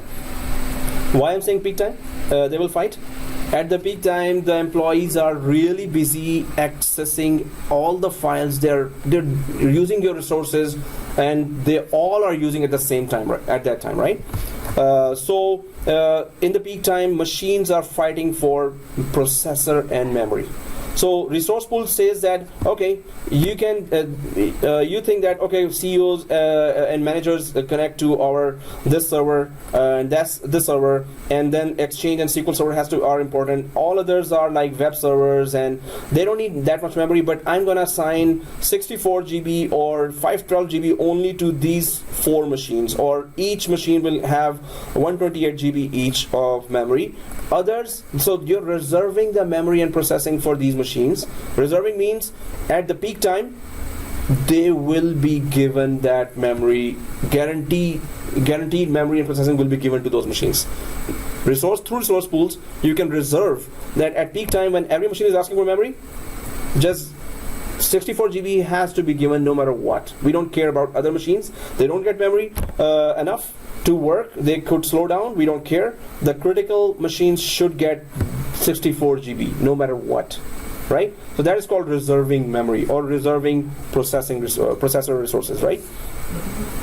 So resource pool helps you do that. It lets you reserve memory and processing. That is the most contentious point on any physical host: memory and processing. That's what the fight is all about on every host for every virtual machines. Ultimately, you're an administrator and you are going to keep the virtual machines up and running. Ultimately, the whole environment is about letting end users access fast and easily all the virtual machines. If virtual machines are not accessible, you're not a good administrator then. So ultimately, it's virtual machines that you need to keep up and running, right? For that, the whole environment and all advanced features you have to learn, right? So monitor resources, yeah, we did that. We talked about that. Then there's the vRealize, VMware vRealize operations. This is, there will be many questions in VCA, foundation exam, vRealize. And you will realize after that. So I realized as well that there was vRealize there a lot. And I did not realize that it will come. Seriously, I should stop talking about realize. So, okay, VMware vRealize Operations Manager is all about automating many of the repetitive tasks. You automate those tasks that you have to do again and again and again and again. It offers you some monitoring as well as automation of tasks. So it's a separate product that lets you monitor and automate tasks. 2 things: monitor, automate tasks. But when you go in the exam, it does a lot more things. But ultimately, all those things come down under 2 major categories: automation and monitoring, right? High availability and fault tolerance, very important features. Very, you will be grilled in the interview for that. What is high availability? Okay, is it really highly available? Does it make virtual machines highly available? Really? And fault tolerance, how does it make a high availability in the virtual machine? So high availability here means if one host goes down, the virtual machines on this host will be automatically restarted on any other surviving host, right? That is high availability inside, or called VMware vSphere HA. HA is high availability, right? So if you lose a host, the virtual machines will be restarted on the other host. And here's the interceptor. Oh, okay. So yeah, virtual machines will be restarted. What do you mean by restarted? Other machine take a role over. So other physical host will restart those virtual machines, right? The virtual machines will be restarted on any other host because you lost a physical server. But what does restart means? Backup. Okay, what is the definition of high availability? High availability means 24/7 it's working. Restart means what? It shut down and then it started. That's not high availability. So it will restart. The end users will be disconnected, and then the machines will be restarted on any other host. If you lose a full host, that's not a true high availability. But VMware insists it's high availability. So at least you did not lose the machine permanently, but you restarted the machine, but users got disconnected, and they will be disconnected until the machines fully restarts. If we will make a replica DC, then only replica server, then So that's what you said is this fault tolerance. What is fault tolerance? High availability, you lose a host, physical host, machines are restarted on the other. This means disconnection of end user is there. But what is fault tolerance? Fault tolerance is exactly as you said, that this virtual machine will have a replica here on the other server. So this and this will be replicating each and everything. So whatever is happening in the active virtual machine will be saved in the passive or standby virtual machine. If you lose a host, it will fail over to the standby virtual machine. Now that's high availability. Users will not know that we lost a host or we lost a virtual machine. That is called replication in Microsoft Hyper-V. That is called fault tolerance in VMware ESXi, right? So fault tolerance is showing you the actual real high availability. So fault tolerance is active and passive machine, and the passive machine or standby machine takes all the data, copies all the data till the last second. If you lose the active machine, the passive machine will become active, right? So that's fault tolerance, and that's it. I mean, we're gonna talk about this replication, or this is the last slide actually. Let's just run that down as well. So I'm just gonna be fast now. So vSphere replication means data. There are two things that are considered together. One is data replication, and the vSphere replication and data protection and virtual machine. Okay, there was the other one. Backup. So backup and data protection. Sorry, replication. It was there. Seriously, it's a break time. So vSphere replication and data protection. What are those two? I'm just gonna quickly do that now. Backup. It takes backup of a virtual machine, and you can restore from that backup. So replication is different from this fault tolerance. So what is replication? If your virtual machine is in another data center, in another branch, you can still replicate two virtual machines across the WAN. Now that's you need to have very good WAN connection, right? So it's across the branches. You can make virtual machines highly available. They're going to replicate across the branches over the WAN. That is vSphere replication. Data protection is take a backup, and whenever you lose a machine, just restore it from backup. That's just backup, right? So distributed resource scheduler, DRS, this will help us get fired from the company. Just kidding. So DRS, what is DRS? Distributed resource scheduler. It automatically decides when a physical host does not have enough memory and resource processor for the virtual machine, and it automatically migrates the machine to a host which has enough memory and processor. So it automatically decides that while you're having a tea or coffee, or you're talking to your colleague about last night's movie, so it automatically decides that, oh, this virtual machine does not have enough memory and processing on this host. Okay, migrate. It's deciding on your behalf. It migrates the whole virtual machine automatically. I think we have to consider this migration, because how to automate it. For example, this one is Toronto server, and the other server is Vancouver, and the third one is Montreal. So the Toronto server, how to recognize I moved Montreal and Vancouver. So what should we do? Priority. Yeah, configure. We have to configure. So you're exactly right. vMotion has to be already configured in order to automatically let the DRS decide when to migrate which machine. vMotion has to be configured automatically. vMotion has to be configured. It should be working if you want to enable DRS, right? As you said exactly, vMotion, if it is working, then enable DRS after that. So that's why vMotion topic just, we talked first. Then we're talking about now DRS here, right? So vMotion, if it's not working, DRS might not be that useful. Although DRS does much more, but it's so much automatic that your boss might decide, it's working on its own, so we don't need you. Thank you very much. Oh, just kidding. Okay. So no, but one of my colleagues in a bank, he used to not enable automation. Just because, and he would openly say that because he had contacts with some director or something, I don't know that, but he openly said that if I automate the whole environment of VMware, they're gonna kick me out. So he would not automate. I don't know how he get away with that, and he's still there. Okay, so DRS automatically migrates if the resources are going low on one physical server. It migrates to a server that have higher resources, memory and processor resources, right? And the last one is distributed switch. So distributed switch is the granddad of virtual standard switch.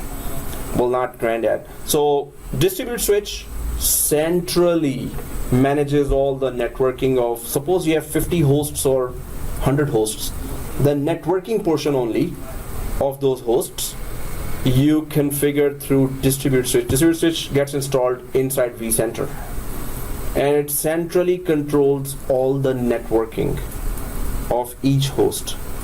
You want to change in standard switch of all 100 hosts, some thing you want to change. So from distributed switch, just click one button and it's going to change on all 100 hosts the option of any feature in virtual standard switch. Let's take a break now. Woo! Then continue with our big lab as well, right? But guys, main thing is, do we understand? If we understand, we are okay. If we don't understand, we're wasting time here. Do some other course, right? So if you understand that, you're good. You don't understand that, just choose another course, right? Because click, click, click is not the purpose of sitting here. We're gonna start doing click, click, click now after the break. But if we understand what we're doing, then there's any benefit. If you don't understand, don't waste your time, right? Okay guys, that's it. Let's take a break and then come back with our creation of our VMware lab. Pausing now. So guys, this is our environment here that we're going to be creating. We have Windows 10 installed in our desktops here. That's our host machine, right? So on top of that, we have VMware Workstation Pro, like this. On top of that, so let's just try to check that out. We will be creating inside VMware Workstation one domain controller. So one virtual machine for that, for authentication, authorization, and accounting. Second machine is for member server, which is going to be having the central application installed on top of it. The second machine will be the vCenter machine, right? We're only going to use it for vCenter, which is a centralized software, which is going to handle all our environment, right? Third machine is a third and fourth machine are two hypervisors, and the only purpose of hypervisor is to Talk to the hardware of the applications. Yeah, it hosts the virtual machines and talks to the hardware, or whatever the virtual machine, whatever resources the virtual machine needs. So we're going to install two hypervisors. Two virtual machines will be ESXi hypervisor on ESXi 1. ESXi 2 will be the second hypervisor. So we could also install some highly available applications. Now, the fifth machine is our SAN server. Without that, we're not gonna survive. This is not gonna be an acceptable environment if we don't have remote disks to offer to our vCenter, to our virtual machines. If they don't have remote disks, this is not a perfect virtual environment, right? So SAN server is our 5th virtual machine here. And for SAN server, we're using Microsoft SAN server, but we can use, and I'm going to show you the article where VMware has approved that we can use in our test environment, or even production you won't see that, but in test environment we can use SAN server from Microsoft. What kind of SAN server we should be using? The SAN server that supports all the all the high-end features or all the advanced features. We should only use that SAN server which supports all the features of VMware.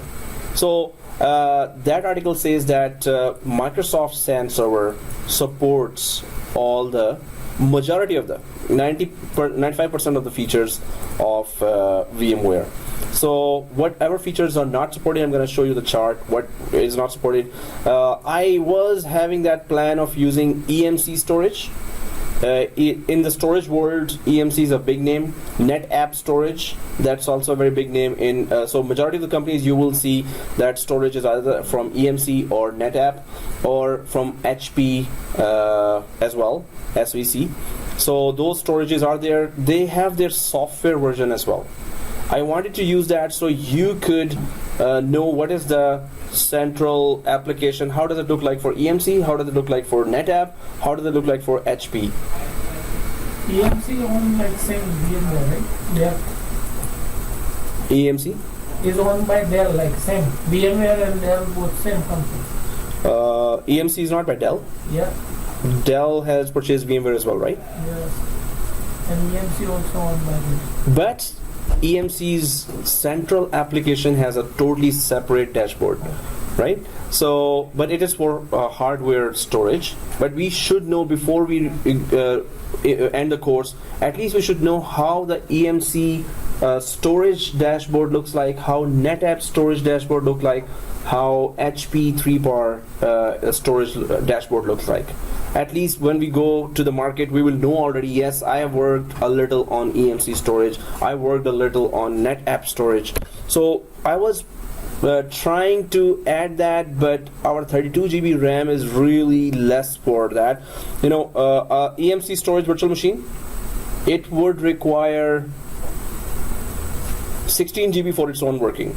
If you have 4 virtual machines already here and they all need 4 GB, 10 GB RAM, then you don't have enough RAM for the EMC storage. So that was the major limitation I was having.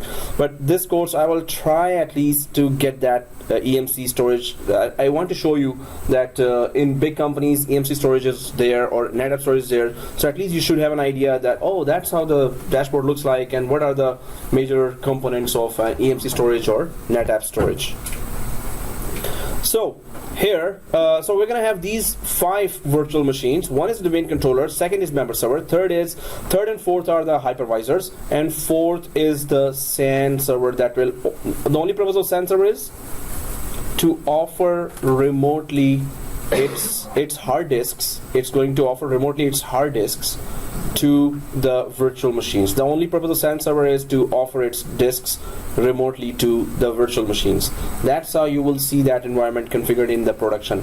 In the companies, in the actual companies, the virtual machines will be living on top of a SAN server while working on top of ESXi Hypervisor 1 and ESXi Hypervisor 2, right?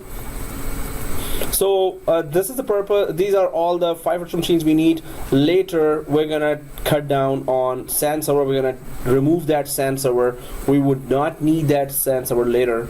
But for now, in order to understand the concept step by step, stage by stage, we need to have 5 virtual machines. Although it's gonna be overwhelming for our desktop already, it may slow down. But even if it slows down, we need to understand the environment properly, right? We need to understand the concept, clarify the concepts. So slow or not, we're gonna go with 5 virtual machines, right? So we can. So let's just go ahead, guys, and try to. So they're inside. Now our environment is a bit more tricky. I had shown you the visual diagram of a typical environment, but our environment is more trickier. What we are doing is nested virtualization. What's a nested virtualization? It's a virtualization on top of a nest? No, just kidding. So it's virtualization inside virtualization. So suppose under the ocean you have a swimming pool. Oh, what an example. Inside a river, you have your own swimming pool. So you're already in the river. It's water. And then you have your swimming pool inside. It's another, area of water that you want to do swimming in. What kind of example is that? Okay, anyway, but nested virtualization is you're already inside a virtual environment and you're gonna create a second virtual environment inside already virtual environment, right? Hey, it still fits. Swimming pool under ocean. Kitchen in the kitchen. Kitchen in a kitchen. Okay. From ladies, kitchen example is good. So, kitchen inside the kitchen. What does that mean anyway? So, what does? Within a room. Yeah, huh? A room within a room. Room within a room. Okay. Yeah. So something same inside the something same. That's the syntax of what we're trying to say here. But definitely, kitchen in the kitchen, swimming pool under the ocean, all these kinds of things, right? So this VMware workstation already is offering us the virtual environment. Inside this, we're going to install ESXi hypervisor. And inside hypervisor, we're going to install virtual machine 1 and virtual machine 2. So VMware workstation, these are already virtual machines for us. These all are virtual machines for us. But we're going to pretend it's a production environment. It's a company environment. In a company, all these 5 machines are physical machines. In a company, it's always, especially the hypervisors, have to be a physical machine. We need to understand the concepts. So we are going to make them virtual machines because we need to create the whole environment in our one desktop. At home, in your one laptop, in your one server, in your one desktop, you're going to create all 5 virtual machines. Just to understand the VMware concepts, right?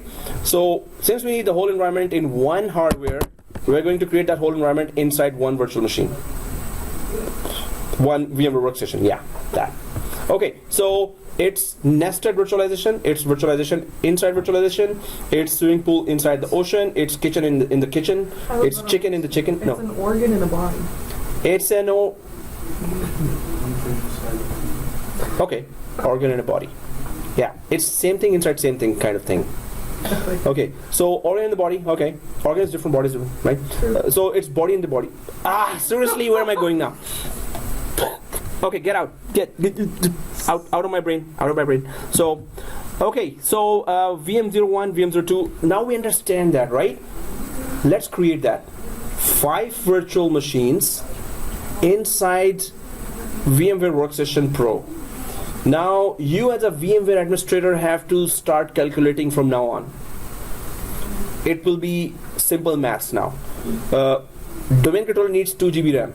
So out of 32 GB, we are dividing now RAM. And this is a day-to-day job for you as a VMware administrator. Your environment, your physical server will have either 64 GB RAM, 512 GB RAM, or whatever GB RAM.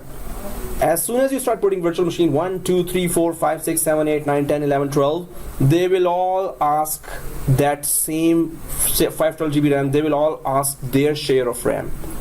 So you will be calculating all the time. This host total RAM and virtual machines need how much from this total RAM. This is a calculation from now on you will start practicing, right? Our calculation is very simple. Maximum memory is 32 GB, right?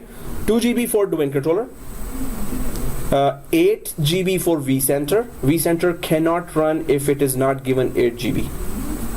2 GB and 8 GB, 10 GB already done out of 32 GB, right? Minimum requirement? That's minimum requirement. vCenter minimum requirement is 8 GB. So already 10 GB is gone from 32 GB. E6i1 minimum requirement is 4 GB RAM, minimum. E6i1, E6i2, because it's a hypervisor, both hypervisors require minimum of 4 GB. How much? 14 GB out of 32 GB taken already. So in window environment, we say server 1 and here we are seeing ESXi 1. No, I'm gonna give you the naming, but this is the role it's playing. So VM-DC will be the naming, VM-vCenter, VM-ESXi, ESXi1, ESXi2, and VM-SAN. That will be the actual naming we're gonna give, right? But domain controller 2 GB, vCenter 8 GB minimum, ESXi1 host 4 GB minimum, ESXi2 host 4 GB minimum, 14 GB already taken from 32 GB. And SAN server for now we can give 2 GB. For SAN, we're gonna give 2 GB. So this means 14 plus 2, 16. Till now, minimum 16 GB RAM at once we need out of 32 GB. Our physical desktops are all 32 GB. That's a good thing, and I am always impressed with the management here. It's not like because they're paying me, that's why I'm praising them. Other managements are there, bigger colleges are there. George Brown, I teach there. I've been fighting for getting those machines 32 GB. They're saying they are big colleges, and they don't spend on the virtual physical machine. They did improve for first 3 rows only out of the 10 rows of physical machines. The first 3 rows they give 32 GB. So for next courses, I'm gonna still fight with them. Hey, you better give me 32 GB now. So I'm gonna fight with the management there as well. But here I asked once only. I need 32 GB RAM and i7 processors. And next week it was there. So that's why I salute the Musaddiq and Mazari. They did it right away. I asked 12 servers there. 12 servers were there. Well, they were there already, but I wanted them to take over. But they sucked. Then I said, sell them. They actually really sold them. Okay, so anyway, so SAN server here. Let's just go ahead and try to create our environment. And we're going to continue tomorrow as well. But we need to understand what we're doing here. Main thing, VMware administrator calculations must start right away. Host 1, 32 GB memory. And processor is i7 quad core. Already start calculating. 5 virtual machines I need. Each virtual machine needs a share from that same hardware, right? So in that case, start calculating right now. But anyway, we're going to start calculating. That mindset has to be there. Calculate always day-to-day tasks per hourly calculation. Okay, oh, now that virtual machine needs more memory? Seriously? And that virtual machine is not working at all. So let me just put some code here. Let me just enable some options here. So automatically the memory from the machine that doesn't need it should go to the machine that needs it now, right? So that's where VMware is so much automated. If you put it on full automation, you're gonna be kicked out of the job. Okay, you will have very easy time passing thing going on, unless you have very good, relations with the manager and you give that manager coffee every day or something like that. Okay, that's just a joke. So let's go ahead, guys. If we go there now, inside virtualization, inside virtualization, you will be creating many virtual machines, right? But we're going to keep in mind how much memory we need, how much memory we have, how much processing we need, how much processing we have. This is a continuous calculation for you, right? For us. So then there will be some bigger software we will try to install, and you have to be sharp. So I'm going to be asking every one of you, okay, this is a software that needs right now 16 GB for itself, and we need at least vCenter, we need at least domain controller, we need those 2 ESXi servers. Tell me, how do I get this software installed in our environment? If you can solve that, in bigger environments, you will be it will be easier for you to understand the perspective, how your mentality, how should you think to even have a bigger application installed in a virtual machine on a hardware that has limited memory, right? Not limited means still 1 terabyte, but there are so many virtual machines already using that. So how do you add one more?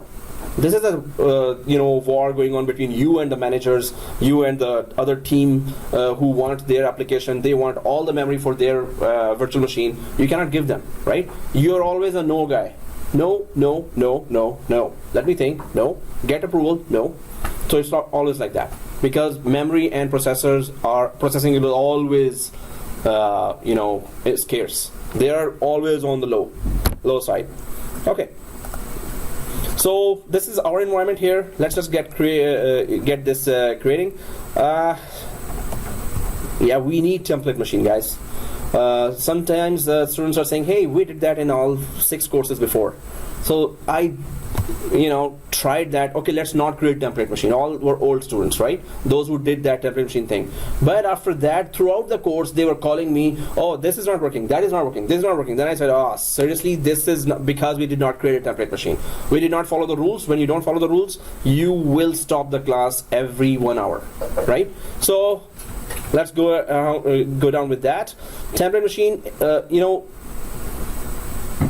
I think we all have template machines, or we have experience with that. Okay, let's just create that. So what is our plan here? This is the naming convention. Actually, forget this. Let me just create that quickly here so we will understand that very easily. So this is our first template machine.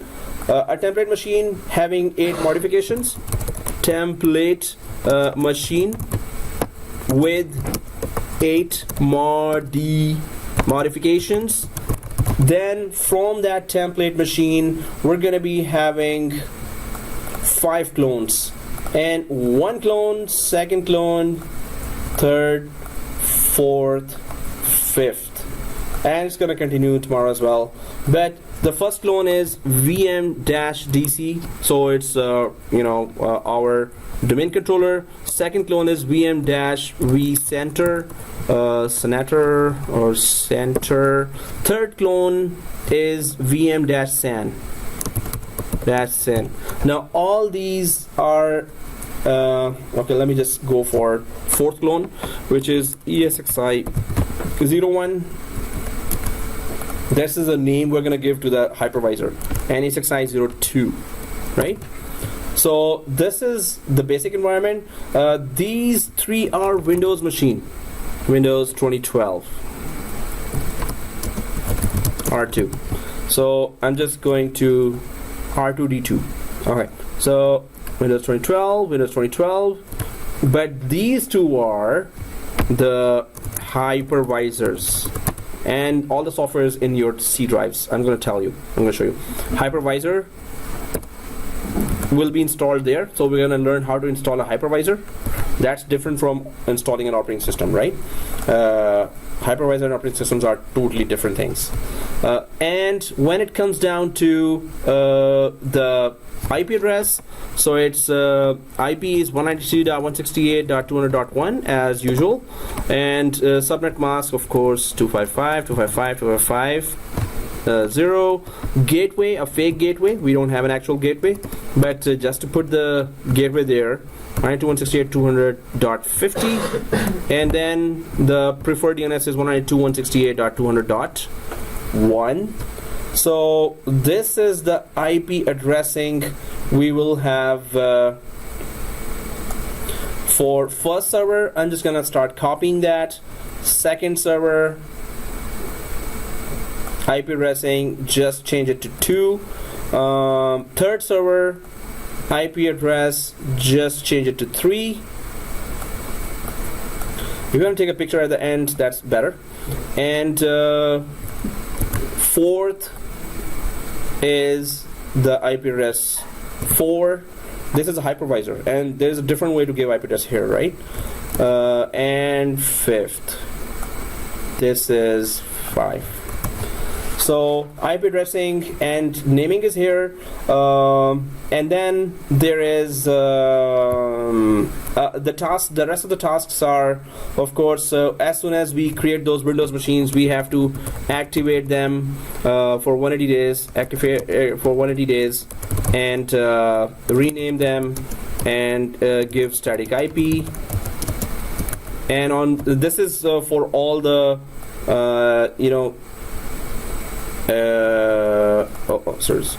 yeah, this is for all 3 machines here. So all 3 machines, of course, but not for, we don't need to activate ESXi1, right?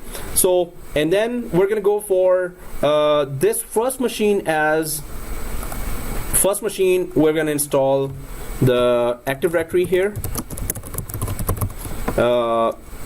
and then rename admin account. So I'm just gonna put that up, rename admin account. That will be our basic environment. Active Directory, rename admin. We don't need 390 users, and yeah, join other machines are just member servers. So join to domain will be the task for these two machines after we have created all these. So these are some of the tasks to create. I hope today we'll start, but by tomorrow we will end that. And one more thing is there, ESXi hosts need to be, so I'm just going to put those tasks, what ESXi hosts need to do, where each ESXi host has to have create A records in DNS for both hosts, for both hypervisors, create A records in DNS for both. This is very, very crucial. And we're going to properly configure ESXi1 and ESXi2, so their DNS suffix, and there's a very special way to configure these two, basically, so we will be very careful about that, right? So yeah, I can. oh, sorry. So still we have a few VMware. Okay. There you go. Doc. Yeah, that's good, sir. Thank you so much. Huh? Keep How long? it that way. You like that for 5 minutes? 5 minutes. Oh, sir, seriously? that's all. Okay. Wow. 5 minutes, sir, not longer. Okay. Wow. It's like, okay, CNN, yeah, it's, all the cameras are. Yeah, yeah. It looks Yeah. like from here, the view is like, okay, BBC, yeah. From online magazine, yeah. So, Trump hates the CNN, that's why. that's why I love CNN. Crooks News Network. Yeah, Trump says like that. Okay. Yeah, it's good. Yeah. So still we are using VMware. So why we are using ESXi? No, ESXi. Okay, that's a good question, guys. We are making. We already have VMware Workstation. This is a client hypervisor. ESXi1. ESXi is a server-side or enterprise hypervisor. ESXi is used in the companies for proper production environment, for professional environment. VMware Workstation is used just for test environments and client environment, client side, just for small scale, machines. ESXi is used professionally in the companies, and you're gonna know because it has huge amount of features which VMware Workstation don't have, right? Okay, guys. So this is the full environment here, and now we're gonna just start working here. 3 Windows machines we need, and 2 ESXi servers we need, right? So before those Windows machines, and we might have to create more clones later in place of other clones. So we're gonna just go for a template machine here, and so we could just minimize our work. Let's start now. So let's go back to our environment there in VMware Workstation. So open that VMware Workstation, and I have a lot of wires here, and so yeah, that's a full dashboard kind of thing here. So open your VMware Workstation and start creating the first virtual machine. Yay! And what is the size of the disks till now? 113, 44 GB. Okay, we're good. So this is the environment. Let's just open our VMware Workstation. So I'm just gonna try to connect to the desktop there, which is still starting for me. And in the class, yeah. The hypervisor. Mm-hmm. 60 days. No, but it's coming with the OS. All about? Yeah, you're saying? It's connect with the operating system, right? Hypervisor. So this hypervisor will be installed directly on the empty virtual machine, Okay. right? But in a production environment, this hypervisor is supposed to be installed on a physical machine, right? Hypervisors are always physical machines, always. We don't have that 5 physical machines per student. So that's why we're going to install it within our one virtual machine there, right? Okay, so I'm connected as well to my desktop. So this means our environments will be exactly the same. This desktop here. And one day or Monday, I'm going to log into that. Now, maybe not. Seriously, what's wrong with you? Come on, log in. Okay, there you go. So guys, let's start that. And let me just check the port condition of our only teacher machine. Well, there's only one supposed to be teacher machine, and it's not that poor. It's 700 GB available. Woohoo. Okay, so let's start our VMware workstation. Everyone, open the VMware workstation. Yes. Okay, thank you.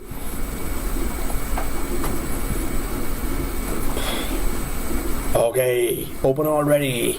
Okay, so there you go. So let's just go ahead and create quickly our template machine. I want everyone to be on the same page, so let's stay on the same page. So I'm just gonna go ahead with the new folder here, and that's VCP6 dash. You don't have to do that. VCP6 dash 23Feb. That's today's course start date. Okay, so everyone on the home page here, like this, right? Everyone, right? So let's create new virtual machine here. Create new virtual machine, and everyone sees this page, this window. If anyone is falling behind, let me know. Right? Next. So now, because it's yeah. So we can't use the clone, right? If we're running the 4 If you have a template machine already, you can create a clone right away. Because it's the exact same thing we're doing again, but 1 or 2 students here don't have that, and because of that, yeah, we're gonna do that whole thing again. Okay, guys. So, you know, one time I did try to give template machine to each student as well. That wasted a lot of time. So let's just do it the whole thing once more. Okay. So here. Now I'm just gonna show you the environment, not environment, it's environment. Okay, so here installer disk, if you see this page, select the second one and go for, you should see that here Windows 2012 R2 detected, not 8.1. So let's click browse. Everyone on this page, first of all? Yeah, it's a blank. So click browse. No, it's blank, it's okay. So browse. Now when we browse, we go to this PC. Do we all see on the left side this PC? Yeah. This PC, and then we go for C drive and ISO. Do we see ISO as well? Or what? C drive. And ISO. So how many? We're gonna make four machines. Yeah, according to the diagram, it's 3 machines for Windows, so 3 clones only. The 4th and 5th is an E6i hypervisor, which will be independently installed, and we're going to install that together. Okay. So there, what? Okay. So guys, do you see that 9600 written here? Do we see in the middle written server? So expand that thing, expand that tab, and do we see server written there? If it is server, double click that. So, sorry, Sanjeev or Sanj? Yeah. Sanjay. I see. Yeah, okay. So when we double click that, it should show this Windows Server 2012 R2 detected. Yeah. Everyone sees that, right? Yes. Everyone sees that? Everyone included what? Okay. So you want help? No. Okay, good. Thank you. Is there a certain name we're calling these machines? 2012 1, 2012 2, 3, like that, or you want to call it something specific? That's in the diagram as well. VM-DC for the first one, VM-vCenter for the second one, VM-SAN for the third one. So, sir, in real environment, we are installing the 2012 in one server. Yeah, in physical server. So DC. Well, no, this not now compulsory. This is a template. This is a template. It's But- called template. Yeah, template and my Well, I already made the template. He's going for the Oh, clones yeah, directly. okay. So you said DC data center and? Oh, didn't you take the picture of that? Oh, yeah, right. Okay. So yeah, so that whole environment. So what, you got it? Let me know. Is 8.1 or? No, 2012 R2. Okay. So it's okay to ask help, right?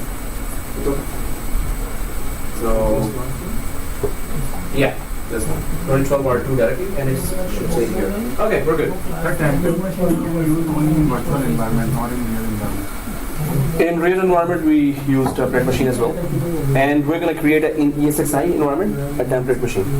Especially we use in production environment, So in company. first in real environment, first in install 2012, then we First we install 2012, make it a template, then we create clones only. Virtual environment, it's always create clones. We don't install full server. We always create a clone, we always create a template, then we create clones out of that, if it's a virtual environment. Right? Okay guys, so if you can see that next. So in our case, just click here and type dash and go for template and your first name. So please, every machine you put, every clone you put, your name must be there, because it's a public PC, so we never know. Okay guys, do not change the location, do not touch the location, right? Keep it C drive. SSD.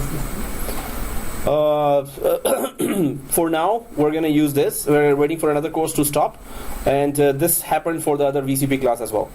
We are really running out of resources here. If you want a dead end in the middle of the course, that's going to be a problem, right?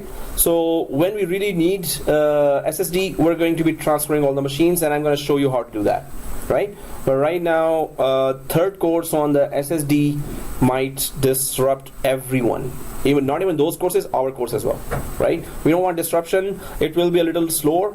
That's why we're going to give more memory to each machine and more processor to each machine. So we have tested that in another course and it worked a little, but definitely the other course may be finishing in next 4 weeks. There are also. Yeah. Or, oh, there's another way. Okay, the vCenter would need all the SSD, so we can just put one vCenter on SSD. All other machines don't need that SSD, right? Otherwise, it's gonna disrupt 3 courses, including our course, right? So for now, let's not choose any other drive other than this. So for template machine, next. And on this page, just change it to 100 GB. Not 200, 200 GB. Okay, that still sounds 200. So anyway, guys, before we used to give multiple files, let's just put it on single file. We used to give multiple files, let's just put it on single file for now, because it could still give us good management aspect. So what is the purpose of this page? It's a thin provision, so 100 GB will not be all used. Whatever software we install, it will just use that one, right? That much space there. Yeah, because if you put this one, it's going to create 4 GB chunks. So if the virtual machine expands to 60 GB, there will be 4 GB file. It will be divided into 4 GB files. This just creates one big file. Copying this file over the network might be problematic, right? So normally we copy our virtual machine. Suppose you want to take this virtual machine to home. So normally you put it on the external drive, right? So over the network, it's going to be a problem. Over the external drive, one file copying is hopefully not going to be a problem. Okay. Second option. Let's go ahead. So, Second option? yeah, guys, go for second option. I was thinking, one student was saying, hey, it's a very big file. I cannot copy it even in a 1 terabyte drive. So yes, go for second option. I understand that. Yeah, it's gonna be easier to copy that and take it home in an external drive. So go for second option here. Everyone did that? Next. Okay guys, don't click finish, and yes, my request to you is don't go ahead of me. You're gonna learn it the hard way that you shouldn't have gone ahead of me, right? It's a suggestion, it's a request, don't go ahead of me. If I did not click the finish sign, do not click the finish. If I did not click the customize hardware, do not click the customize hardware, or you will go way behind, because I'm gonna customize anything at any time. I just customized in the previous page. I was thinking, but you may have gone ahead and done finish, and I have changed the option in the back again, right? For different reasons, but I'm telling you the reason why. The main thing is, do you know why we're doing that? The main thing, if you're understanding, you're not wasting time here. If you're not understanding, you click finish, you're totally wasting your time here, right? So try to do some other course where you can understand that. The main thing is understanding, right? So customize hardware, click there. Okay, so I was tempted to go for 4 GB RAM, but we're going to be scarce on RAM very soon, right? So let's keep it to 2 GB, but when we go for vCenter, we're gonna put it up just that machine to 8 GB. When we go for ESXi hosts, we're gonna automatically, it's gonna decide. As soon as it detects ESXi, it's gonna give it automatically 4 GB. You're gonna see that. But anyway, let's keep it to 2 now. And memory is 2.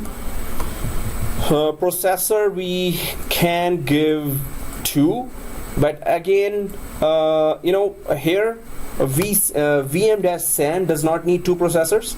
Domain controller does not need 2 processors, but vCenter needs 2 processors and 8 GB RAM minimum. So we don't want to give the other 2 clones the RAM, extra RAM and processor, so we're not going to change here. Manually we're going to just give everything the vCenter needs just to that virtual machine, right? So 2 GB is okay, processor 1 is okay, CD-ROM, of course we need that. Network adapter, bridged means that if you put it on bridge, which we are not going to do, so if you put it on bridge, this virtual machine will be accessible from a physical network here. We do not want our private network to be accessible from a physical network, right? So we're not going to put bridge here. NAT means you need internet connection, you can give to the machine, but we don't want our virtual machines to be 24-hour connected, 24/7 connected to internet. We don't want to use that as well. Host only means that the virtual machines, this virtual machine and other virtual machines will talk to each other or share files with each other, and they will share files with the host as well. Can anyone tell me what is the host here in our environments? Who is the host here? Physical machine operating system Windows 10 is our host, right? So we would be talking to virtual machine as well as just the host. This is okay for us, but we're going to go for custom. So custom is all VLANs. So this means 2 virtual machine with the VMnet 3, suppose, will talk to each other. But suppose we have 4 virtual machines. 2 virtual machines are VMnet 3, 2 virtual machines are on VMnet 4. So VMnet 3 machines cannot talk to VMnet 4 machines. These are all separate VLANs. Network segmentation. So if we understand the purpose of that, let's just go for VMnet 16 here.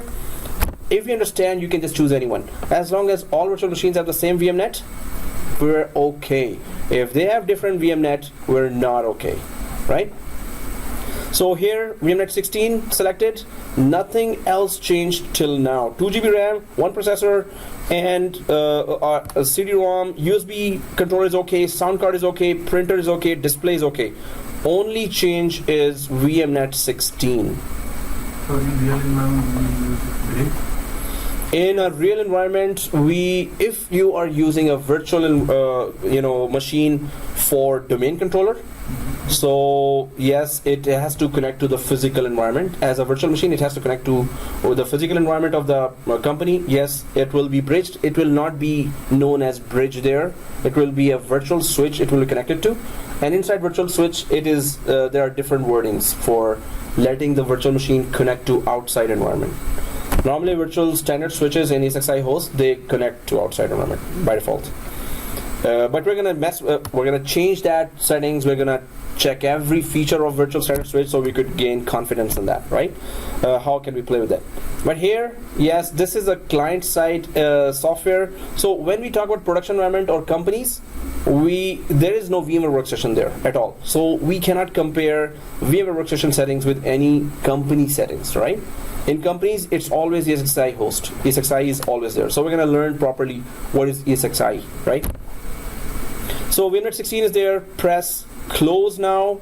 Only change we did was VMnet 16. So I'm clicking close. And here, ready to create virtual machine, and click finish.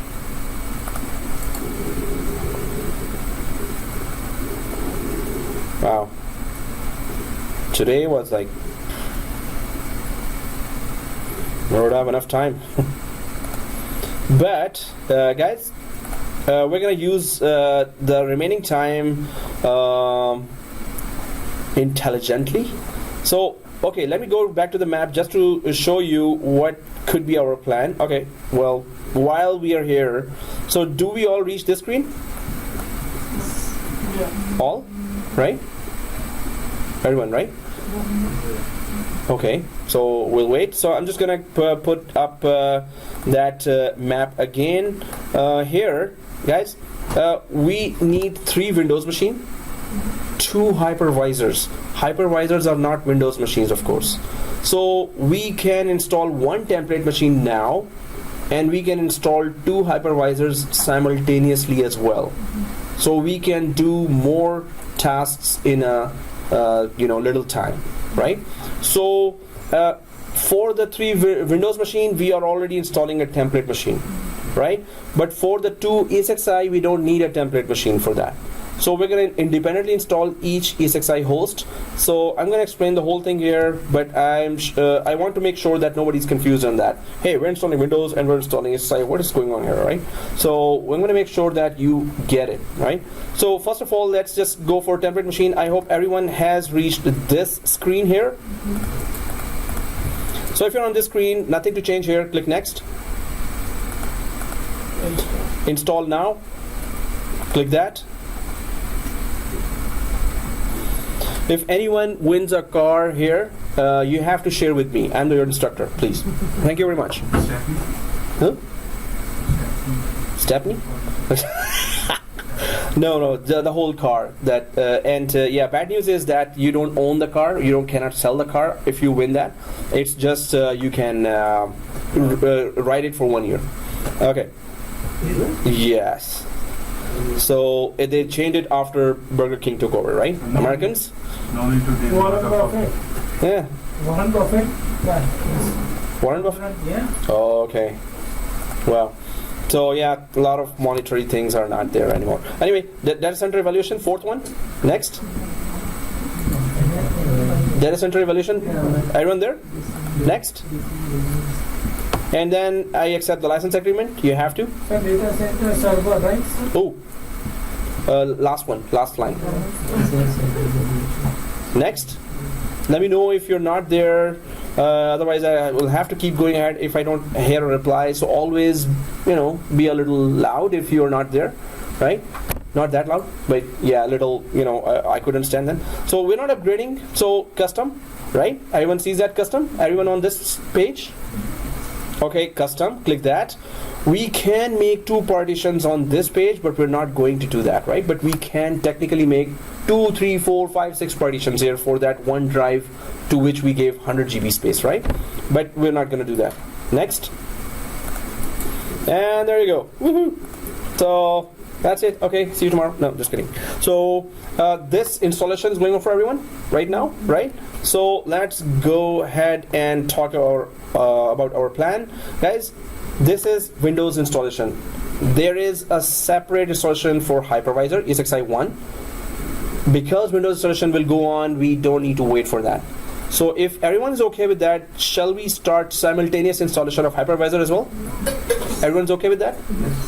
Okay, but hypervisor installation, really please follow me each and every step, because we're gonna properly configure it, and some of the configurations we might do later, but we're gonna do now. Those configurations, because then you're gonna find out, oh, that's good that we did that before, right? So ESXi 1, while the template machine here is being installed, we're gonna go for ESXi 1 hypervisor installation as well, simultaneously, right? So let's go back, and in our environment, while our Windows 2012 is being installed, let's go to click home button again, home here, and let's start creating a new virtual machine again. Okay, create new virtual machine again. Everyone there? So now again, typical. Next.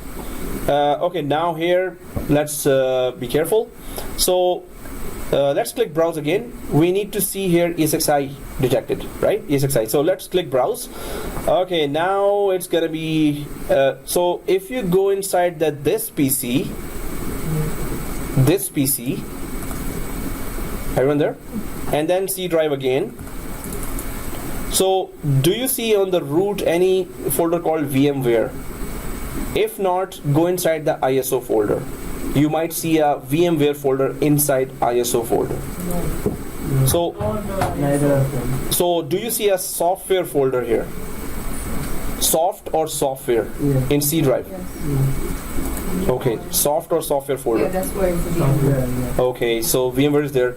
In only few machines it is inside ISO. Otherwise, in the C drive, do you see a folder called software? Yes. No one. Yes. What? Yes. Okay. Oh yeah. Right now, You're in a laptop, right? this is the. Hypervisor. Sorry? It's a hypervisor. Okay, I was ready. So do you have the VMware software with you? I don't think so. Yeah, everything's set up. The VMware software you have? Yeah, so you're saying VMware 12, right? No, not the VMware workstation. Oh, so let me show you now. Here, this, and okay, I have here VMware. okay. Yeah, I have that software in my machine. No. Oh yeah, there it is. So here, you should have the Vmvisor. Everyone sees that Vmvisor in your machine? Sir, on top of this Vmware, we will not install Windows 12. No, so Vmvisor is what? It's a hypervisor. So it is a hypervisor 1.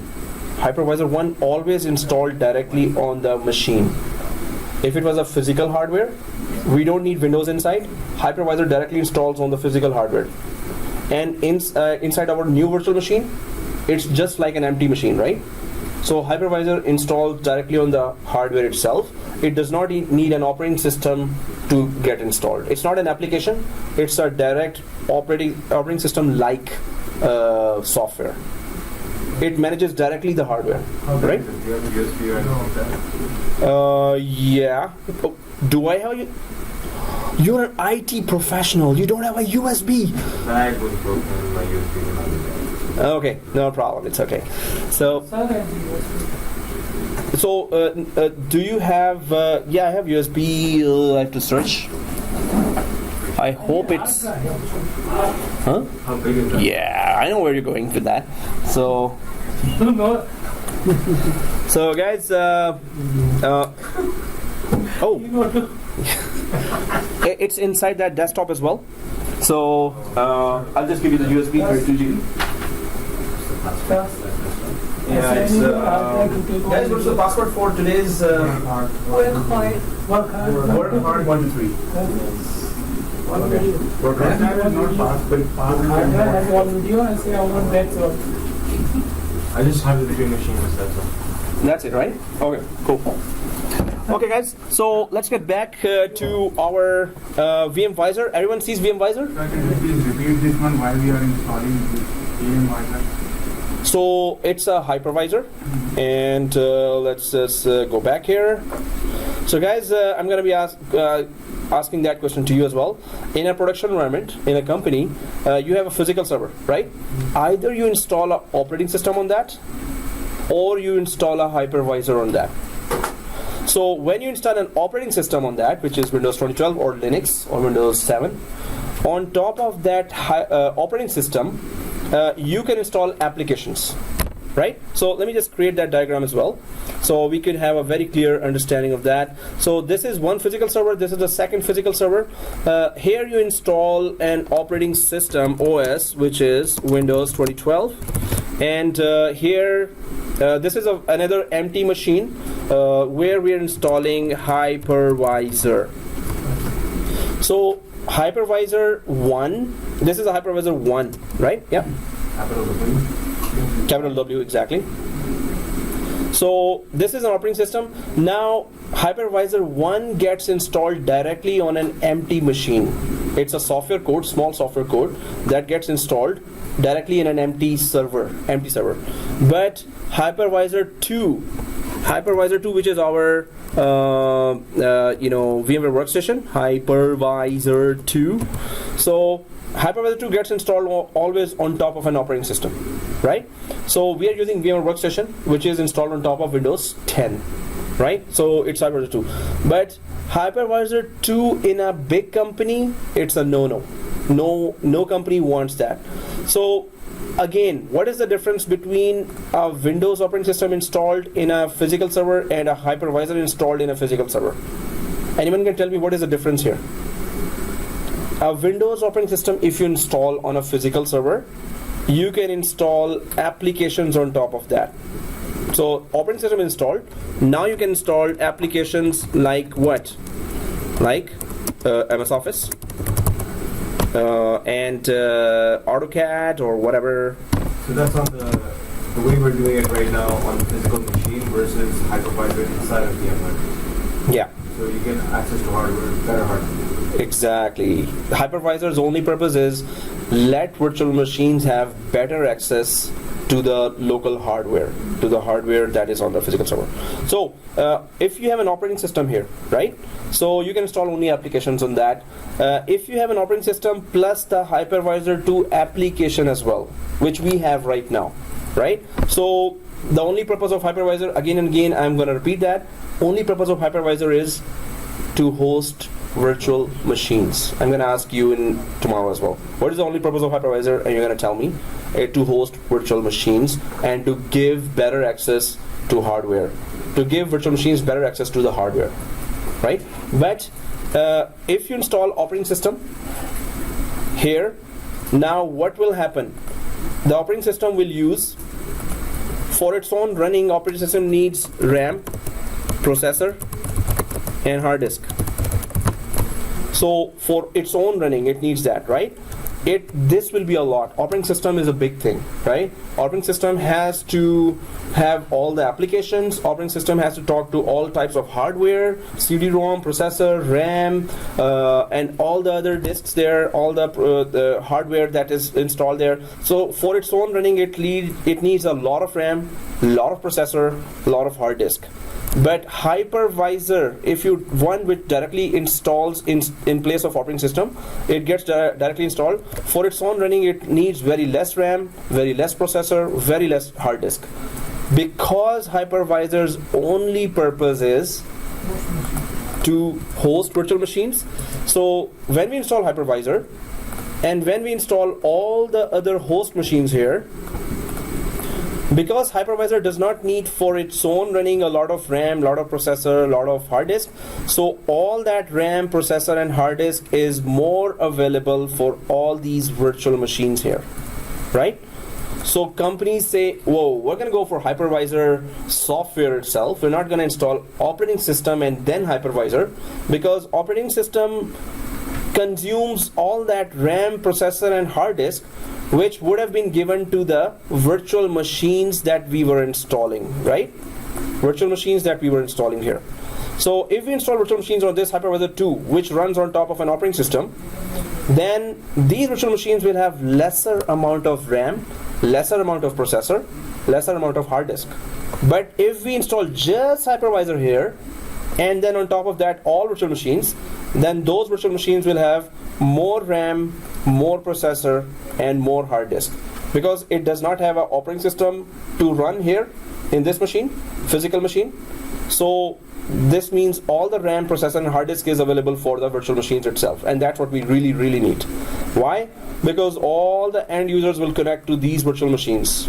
It's an Exchange virtual machine, it's a printer virtual machine, it's a web server virtual machine, it's a domain controller virtual machines. There are end users. When end users connect to these virtual machines, they need a lot of RAM, a lot of processor, a lot of hard disk. So that's why company says, hey, install hypervisor directly on a hardware. Do not install operating system on the hardware. Operating system will consume itself all the RAM. So what do we give to virtual machines then, right? So that's why in a production environment, in a big company, you will always see, if it's a virtual environment, you will always see hypervisor, which is a small software installed on top of a physical machine directly.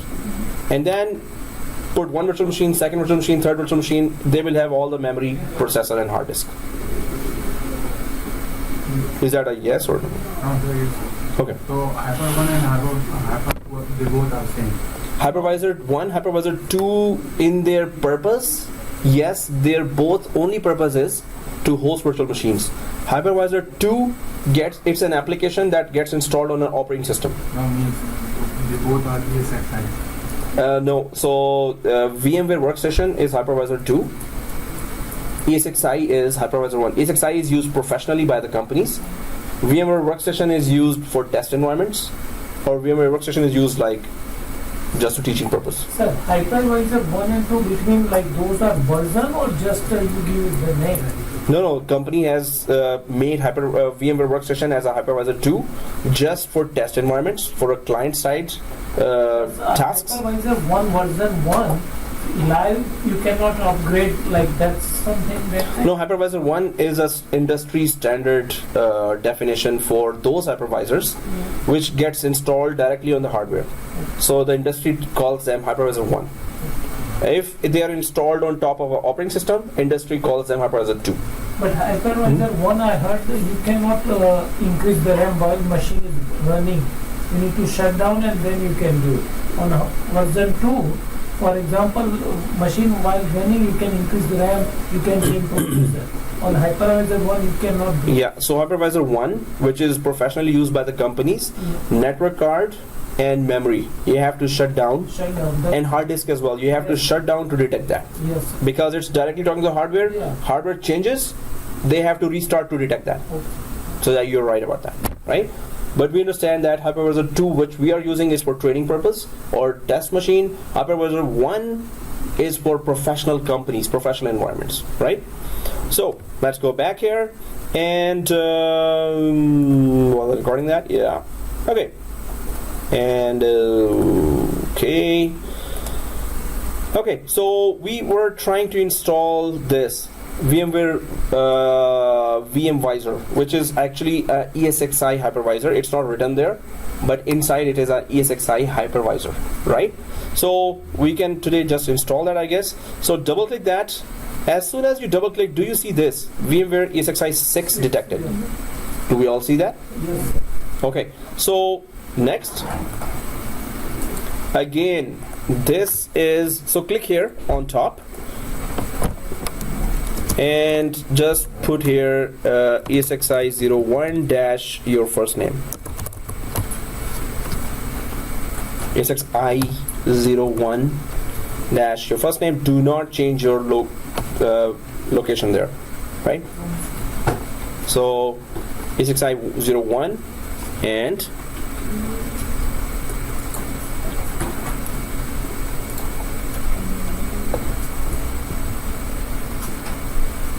if everyone is done, next, right? You're done? Still copying. Still copying. Oh, wait, you got the video, man. No, this is not 8 gigs. This is 4 gig. So yeah, you're gonna be with me, right? All the time? That's it. Don't go out of me. No, I'm just copying the VCP folder from this one. Oh, okay. Okay. So, but yeah, it is 4 GB. It's gonna take automatically. Okay, next. Okay. Next, guys, here we're just gonna give it 100 as well. Next page, right? 100. Just like the operating system we gave, this is a hypervisor. Usually when we install Windows 2012, there is 60 gig. Why there is 40 gig? Automatically now 40. Yeah, automatically by industry, if industry has given, okay, hypervisor can basically run with 40 GB as well. However, it's a very small software, very small, right? So 40 GB is too big for that, right? What we are giving it only 100 GB because we might need it, although it's never going to reach that in our environment as well. So it's a small software, that's why it needs that automatically. Next, so 100 GB here, nothing else, right? Next, customize hardware. Let's just visit it. We're not gonna make any changes here. Customize hardware. See this? Did we change it from 2 to 4? No. Did we change the processor from 1 to 2? No. Anyone up there? Okay. So there was like tuck tuck from outside. Whoa. Especially the board. Whoa. Hey, big guy. Don't fall on me. Okay. Okay, guys. So automatically it detects that. This minimum requirement is this one. By Yes. Its minimum requirement is that. They are showing the quantity of processor. How much is processor is? Well, more the better. But even if it's on server side, there are Xeon processors, and 2.5 gig or 1.5 gigahertz, 1.5 or slower, 2.5 gigs, 4 processors or 2 processors, especially 4 would be working better for ESXi. But minimum you can go for 2. as it says here. It's detecting virtual processor. But normally hypervisors are installed directly on a hardware, right? So 2 processors there, dual core. What is they say AMD? If AMD using that, is automatic processor going less or No, so for AMD, no? this one, that, Yeah. right? So this is automatic selected. We did not select that, right? Yeah. This is that option when you buy a new laptop. So when you try to install a new virtual machine, it says, whoa, you have to enable the Intel VT option there Yeah. in the BIOS. Yeah, but That's that option here. Automatically it does that, right? So now inside this, we can just install any virtual machine, right? So, okay guys, NAT, we know it's VMNet 16. So go for NAT, custom, and VMNet 16. I have a question. Yep. VMNet, over there it shows from 0 to 19. But means sometimes it shows that, sometimes it shows only 12. 3. 3 options. Oh, 12? So 19. 19. Well, 19 sometimes 3. sometimes 3, yeah. That's a very good question. Thank you. Welcome. Okay. I have to Google that reason. It's I was just saying. yeah, we were. If you have a short 2-second answer, then Oh, okay. Yeah, let me know as well. Thank you. So yeah, sometimes it just shows 3, and I'm like, okay, someday I'm gonna Google that. So anyway, there's a VMware session, client side. So I thought, okay, whenever it shows that 3, I'll just you select that. But anyway, let's go ahead, guys. VMware 16 here.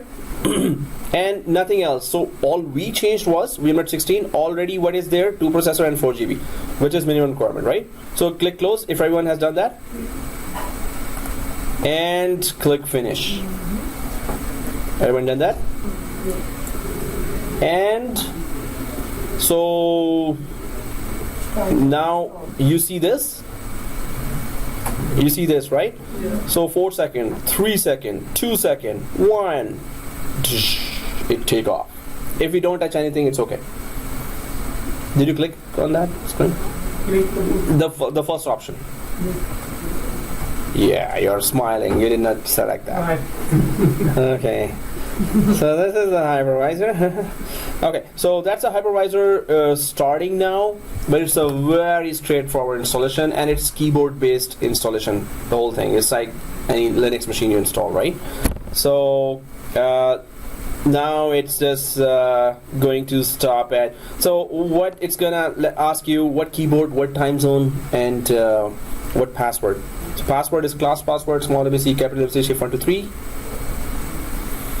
While it is going on, so you can see VMware 6i 6.0, there is 5.5, there is 5.1, there is 5.0. Those are the previous versions. The processor and RAM you can see here as well. And that's gonna kind of take time. Oh yeah, it's gonna take time, guys. Your question answer. What is processor speed? Now it shows Yeah, 3.4 gigs. It detects that, huh? USB 2 is USB 3. I was going at 20 megabytes, Uh-huh. going at 140. Okay, cool. Okay, guys. So while it is installing, it's on this stage, right? If we go scroll down, it has to fill all these as well. So while we don't have to wait that, can we go back to our Windows machine and check it out? What's going on there? It should be on this screen now. For everyone, it should be on this screen, right? So the class password is small ABC, capital ABC. Keep pressing Shift 1 to 3, which means exclamation mark, @ sign, and pound sign, right? So small ABC, capital ABC, 1 to 3. Let me show you now. This is what you. Oh, okay. So, sorry. Okay, this is what you need to type here. Exclamation mark, @ mark, and pound, right? So that comes with keep pressing Shift and 1 to 3. We all know that, right? Okay, so I'm just gonna put that again. Yep, it's that, right? So press OK, click Finito, click Finish, and log in from that same password. Or not. Well, okay, log in. Just select this 3 white buttons. Do we all see 3 white buttons here? Do we all see that? Oh, what? You see that? Yeah. Right? Okay. So just check if we put the same password, right? Small ABC, capital ABC, shift 1 to 3, right? And log in. Let it log in. Let's not touch it anymore. Control Alt to release the mouse. Press the Control Alt on the keyboard to release the mouse. Let it log in. We don't have to check while it is logging on or not. Can we go back to our ESXi 1? Can we go back to our ESXi 1? Are we on this screen? Right? So if you're on this screen, click inside first, click on the screen first, so you can access that menu with the keyboard, and it says press enter. So on the keyboard, press enter. So click that on the screen first to capture the screen, and press enter. Then it is accept and continue, which is F11. Everyone saw that? Oh, you don't see that? F11 or what? Click the screen first. Click the screen with mouse. And then press enter. Oh, it's freeze. Yeah, you will not see the mouse pointer. Just enter. Just enter. Just enter it all. And then F11. F11, guys. Yeah. Okay. Tim card, $100. Yeah, I never get that. This season, I didn't get even one donut or one cup. Seriously? I mean, This is promoting the new items, like they're promoting the veggies and all that. oh, okay. Yeah. So I have Veggies. where I have the eyes. The potato veggies, right? Wow. Now I really love Tim Hortons. I love veggies. Okay, anyway, so guys, press enter here. ESXi. So it's all keyboard based now. Do not try to use mouse now. It will bite. So only use keyboard now. So enter. US default language. Enter. Password. We put the password, class password, which is small ABC, capital ABC, shift 1 to 3, right? Small ABC, capital ABC, shift 1 to 3. Enter. Oh, okay. Just press the down arrow button. Down arrow. Small ABC, capital ABC, shift 1 to 3. Yep. So after the copy now, I file behind. So Yep. in the new virtual machine, select the right ISO, ESXi 1, Done. and process is 2, 4 is 1. No, Did you choose in the core as well? Well, it's saying that it's asking. It's asking? No, whatever is the 4 GB RAM and 2 processors are there, right? Yeah. We don't need to change anything other than the network adapter. That's like the wizard I'm in right now. So Okay. yeah. Oh, did you start the typical wizard or the advanced wizard? So, okay, I can just go back. typical. Go for easy. Okay, guys. So, password do not match. Oh. Serious. Oh, password match now. Okay, guys, password have to match. Okay, so press enter. It's a straightforward installation. Enter, enter, enter, finish, right? How many gigs is good? 4. For the hypervisor, Hard drive. for 100 GB. 4 GB for hard drive? Okay, right, yeah. So, guys, do you see this F11 install? F11 install, click F11.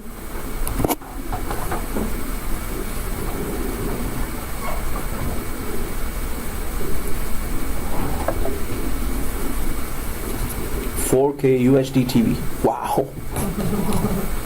I don't know who gets it. I think nobody gets it. Nobody. And everybody thinks somebody got it. Yeah. So- I'm going to ask you who wins. Yeah. I mean, they should at least advertise it, right? Toronto Blue Jays. Hey, there was a Maple Leaf in one class, now there's Blue Jays. Oh, in Office 65, yeah, today. Okay, guys, so at the end of it, it's just going to restart one final time. We're not gonna configure our Windows machine. We're not gonna configure our ESXi. It's 7 minutes more remaining here. So tomorrow, if we come, so try to come early, so we could start both machines, and we're gonna configure 8 modifications and sysprep our template machine. We're gonna configure our first and second hypervisors properly. Hypervisors, we have to be very careful. So I'm gonna tell you how to configure and why are we configuring that way and why not some other way. So it's the main thing is, did we understand why and what of what we discussed today? So main thing is, did we understand the concepts of what we discussed today? And please repeat that video, create your notes, put it on your Microsoft Word and email me on my email address, right? So and I need, oh guys, very important, oh I totally forgot that. What? Totally forgot that. Please open your email address. Please open your Gmails. Do we all have Gmail? Guys, don't count on that I already know you. Yes, I already know you. But please, you have to email me because there are other classes in other colleges as well. I can mix up with names and students, and I can put you in some other course as well, which is less important than this course. But that also means that you might not get anything from this course. So guys, notepad, I need it exactly like that. Email from your Gmail, please see on the board, and subject must be VCP6 23Feb2017. Please put only this subject. Email me now. And I need your full name, and your full cell number with capital letters. Just kidding. Okay, so cell numbers must be in capital letters. Okay. Yes. So again, do not go for that. I already know you. Please send me this. I might not. When I'm adding, I need to create a Google group. I need to create a WhatsApp group. I need to create LMS. Right? 3 areas. I might forget if you did not send that. I'm just gonna see the list. I'm gonna keep on adding right now. So if you feel too lazy to email me, you might not get today's video or tomorrow's video. Sir, email from your Gmail. Which form? So go to your Gmail. Open your Gmail. And from within the Gmail, email me this information. So my address is itguyme@gmail.com. That was fast. Okay. Cool. Sergeant. Okay, guys, subject must be VCP6 23 February, so I could know that you're in this class, because we're going to kind of totally change the way I was distributing all the files of the course. You will be using SharePoint from now on, and you might be using your NetPlus college email from now on. You have already been given, nobody's using that. I'll make you use that. If you don't use that, you're not gonna get that SharePoint slide and the link to the Google. So you need to use that NetPlus college email from now on. But I still need your Gmail. Get the video, or to get the video, to see the video, I need your Gmail. To get the SharePoint and to get the documents and slides, from now on, you will know everything. I will tell you everything. You will be using the SharePoint of college, right? Just like any other college. Yeah. My mouse kind of froze. Oh, Control Alt on the keyboard. Keep pressing Control and then Alt. Keep pressing Control and Alt. You might see your mouse. Yeah. So it was inside the virtual environment. Now it's there. So guys, if I go back to our, do we all see this? sir, I go in that Gmail account. Yes. Click Compose. Okay. Type my email address, itguyme@gmail.com. Okay. Hey, cool. So, and then subject, VCP6. In the subject, VCP6. Okay. And today's date, 23 Feb 2017. Guys, if you see this email, if you see this screen, press enter. If you see this screen, that's the final reboot. Enter. Let it reboot properly, then shut down properly that machine, right? Let it reboot, then shut down. Yeah? You were saying? So in subject VCP6 February 23, 27, then And then Let us call it.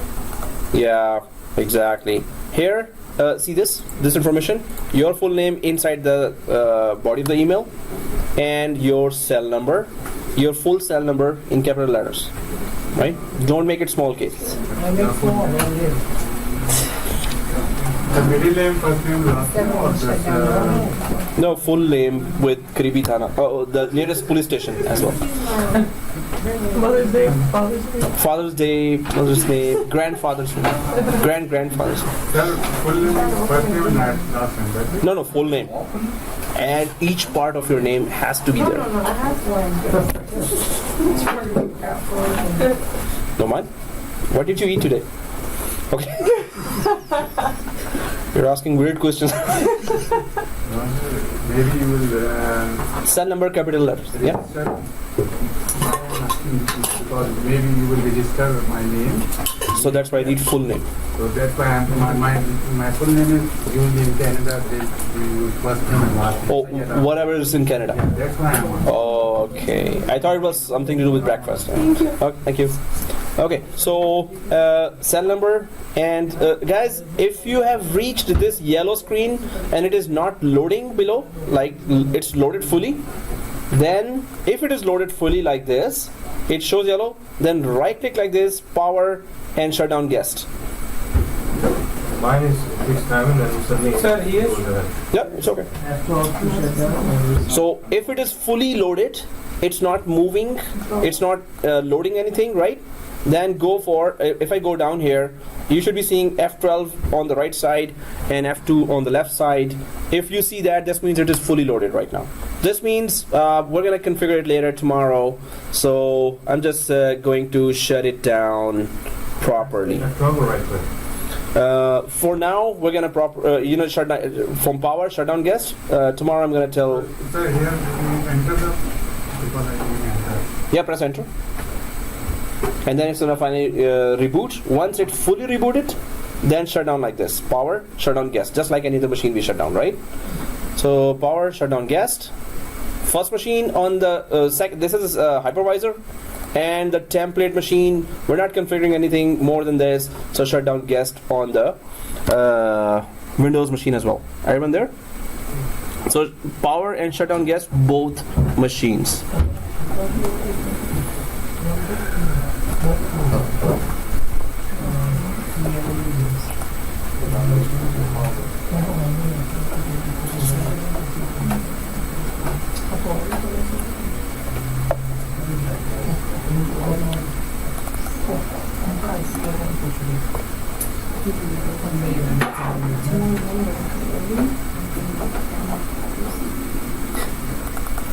So make sure it is properly shut down before you shut down your physical desktop as well.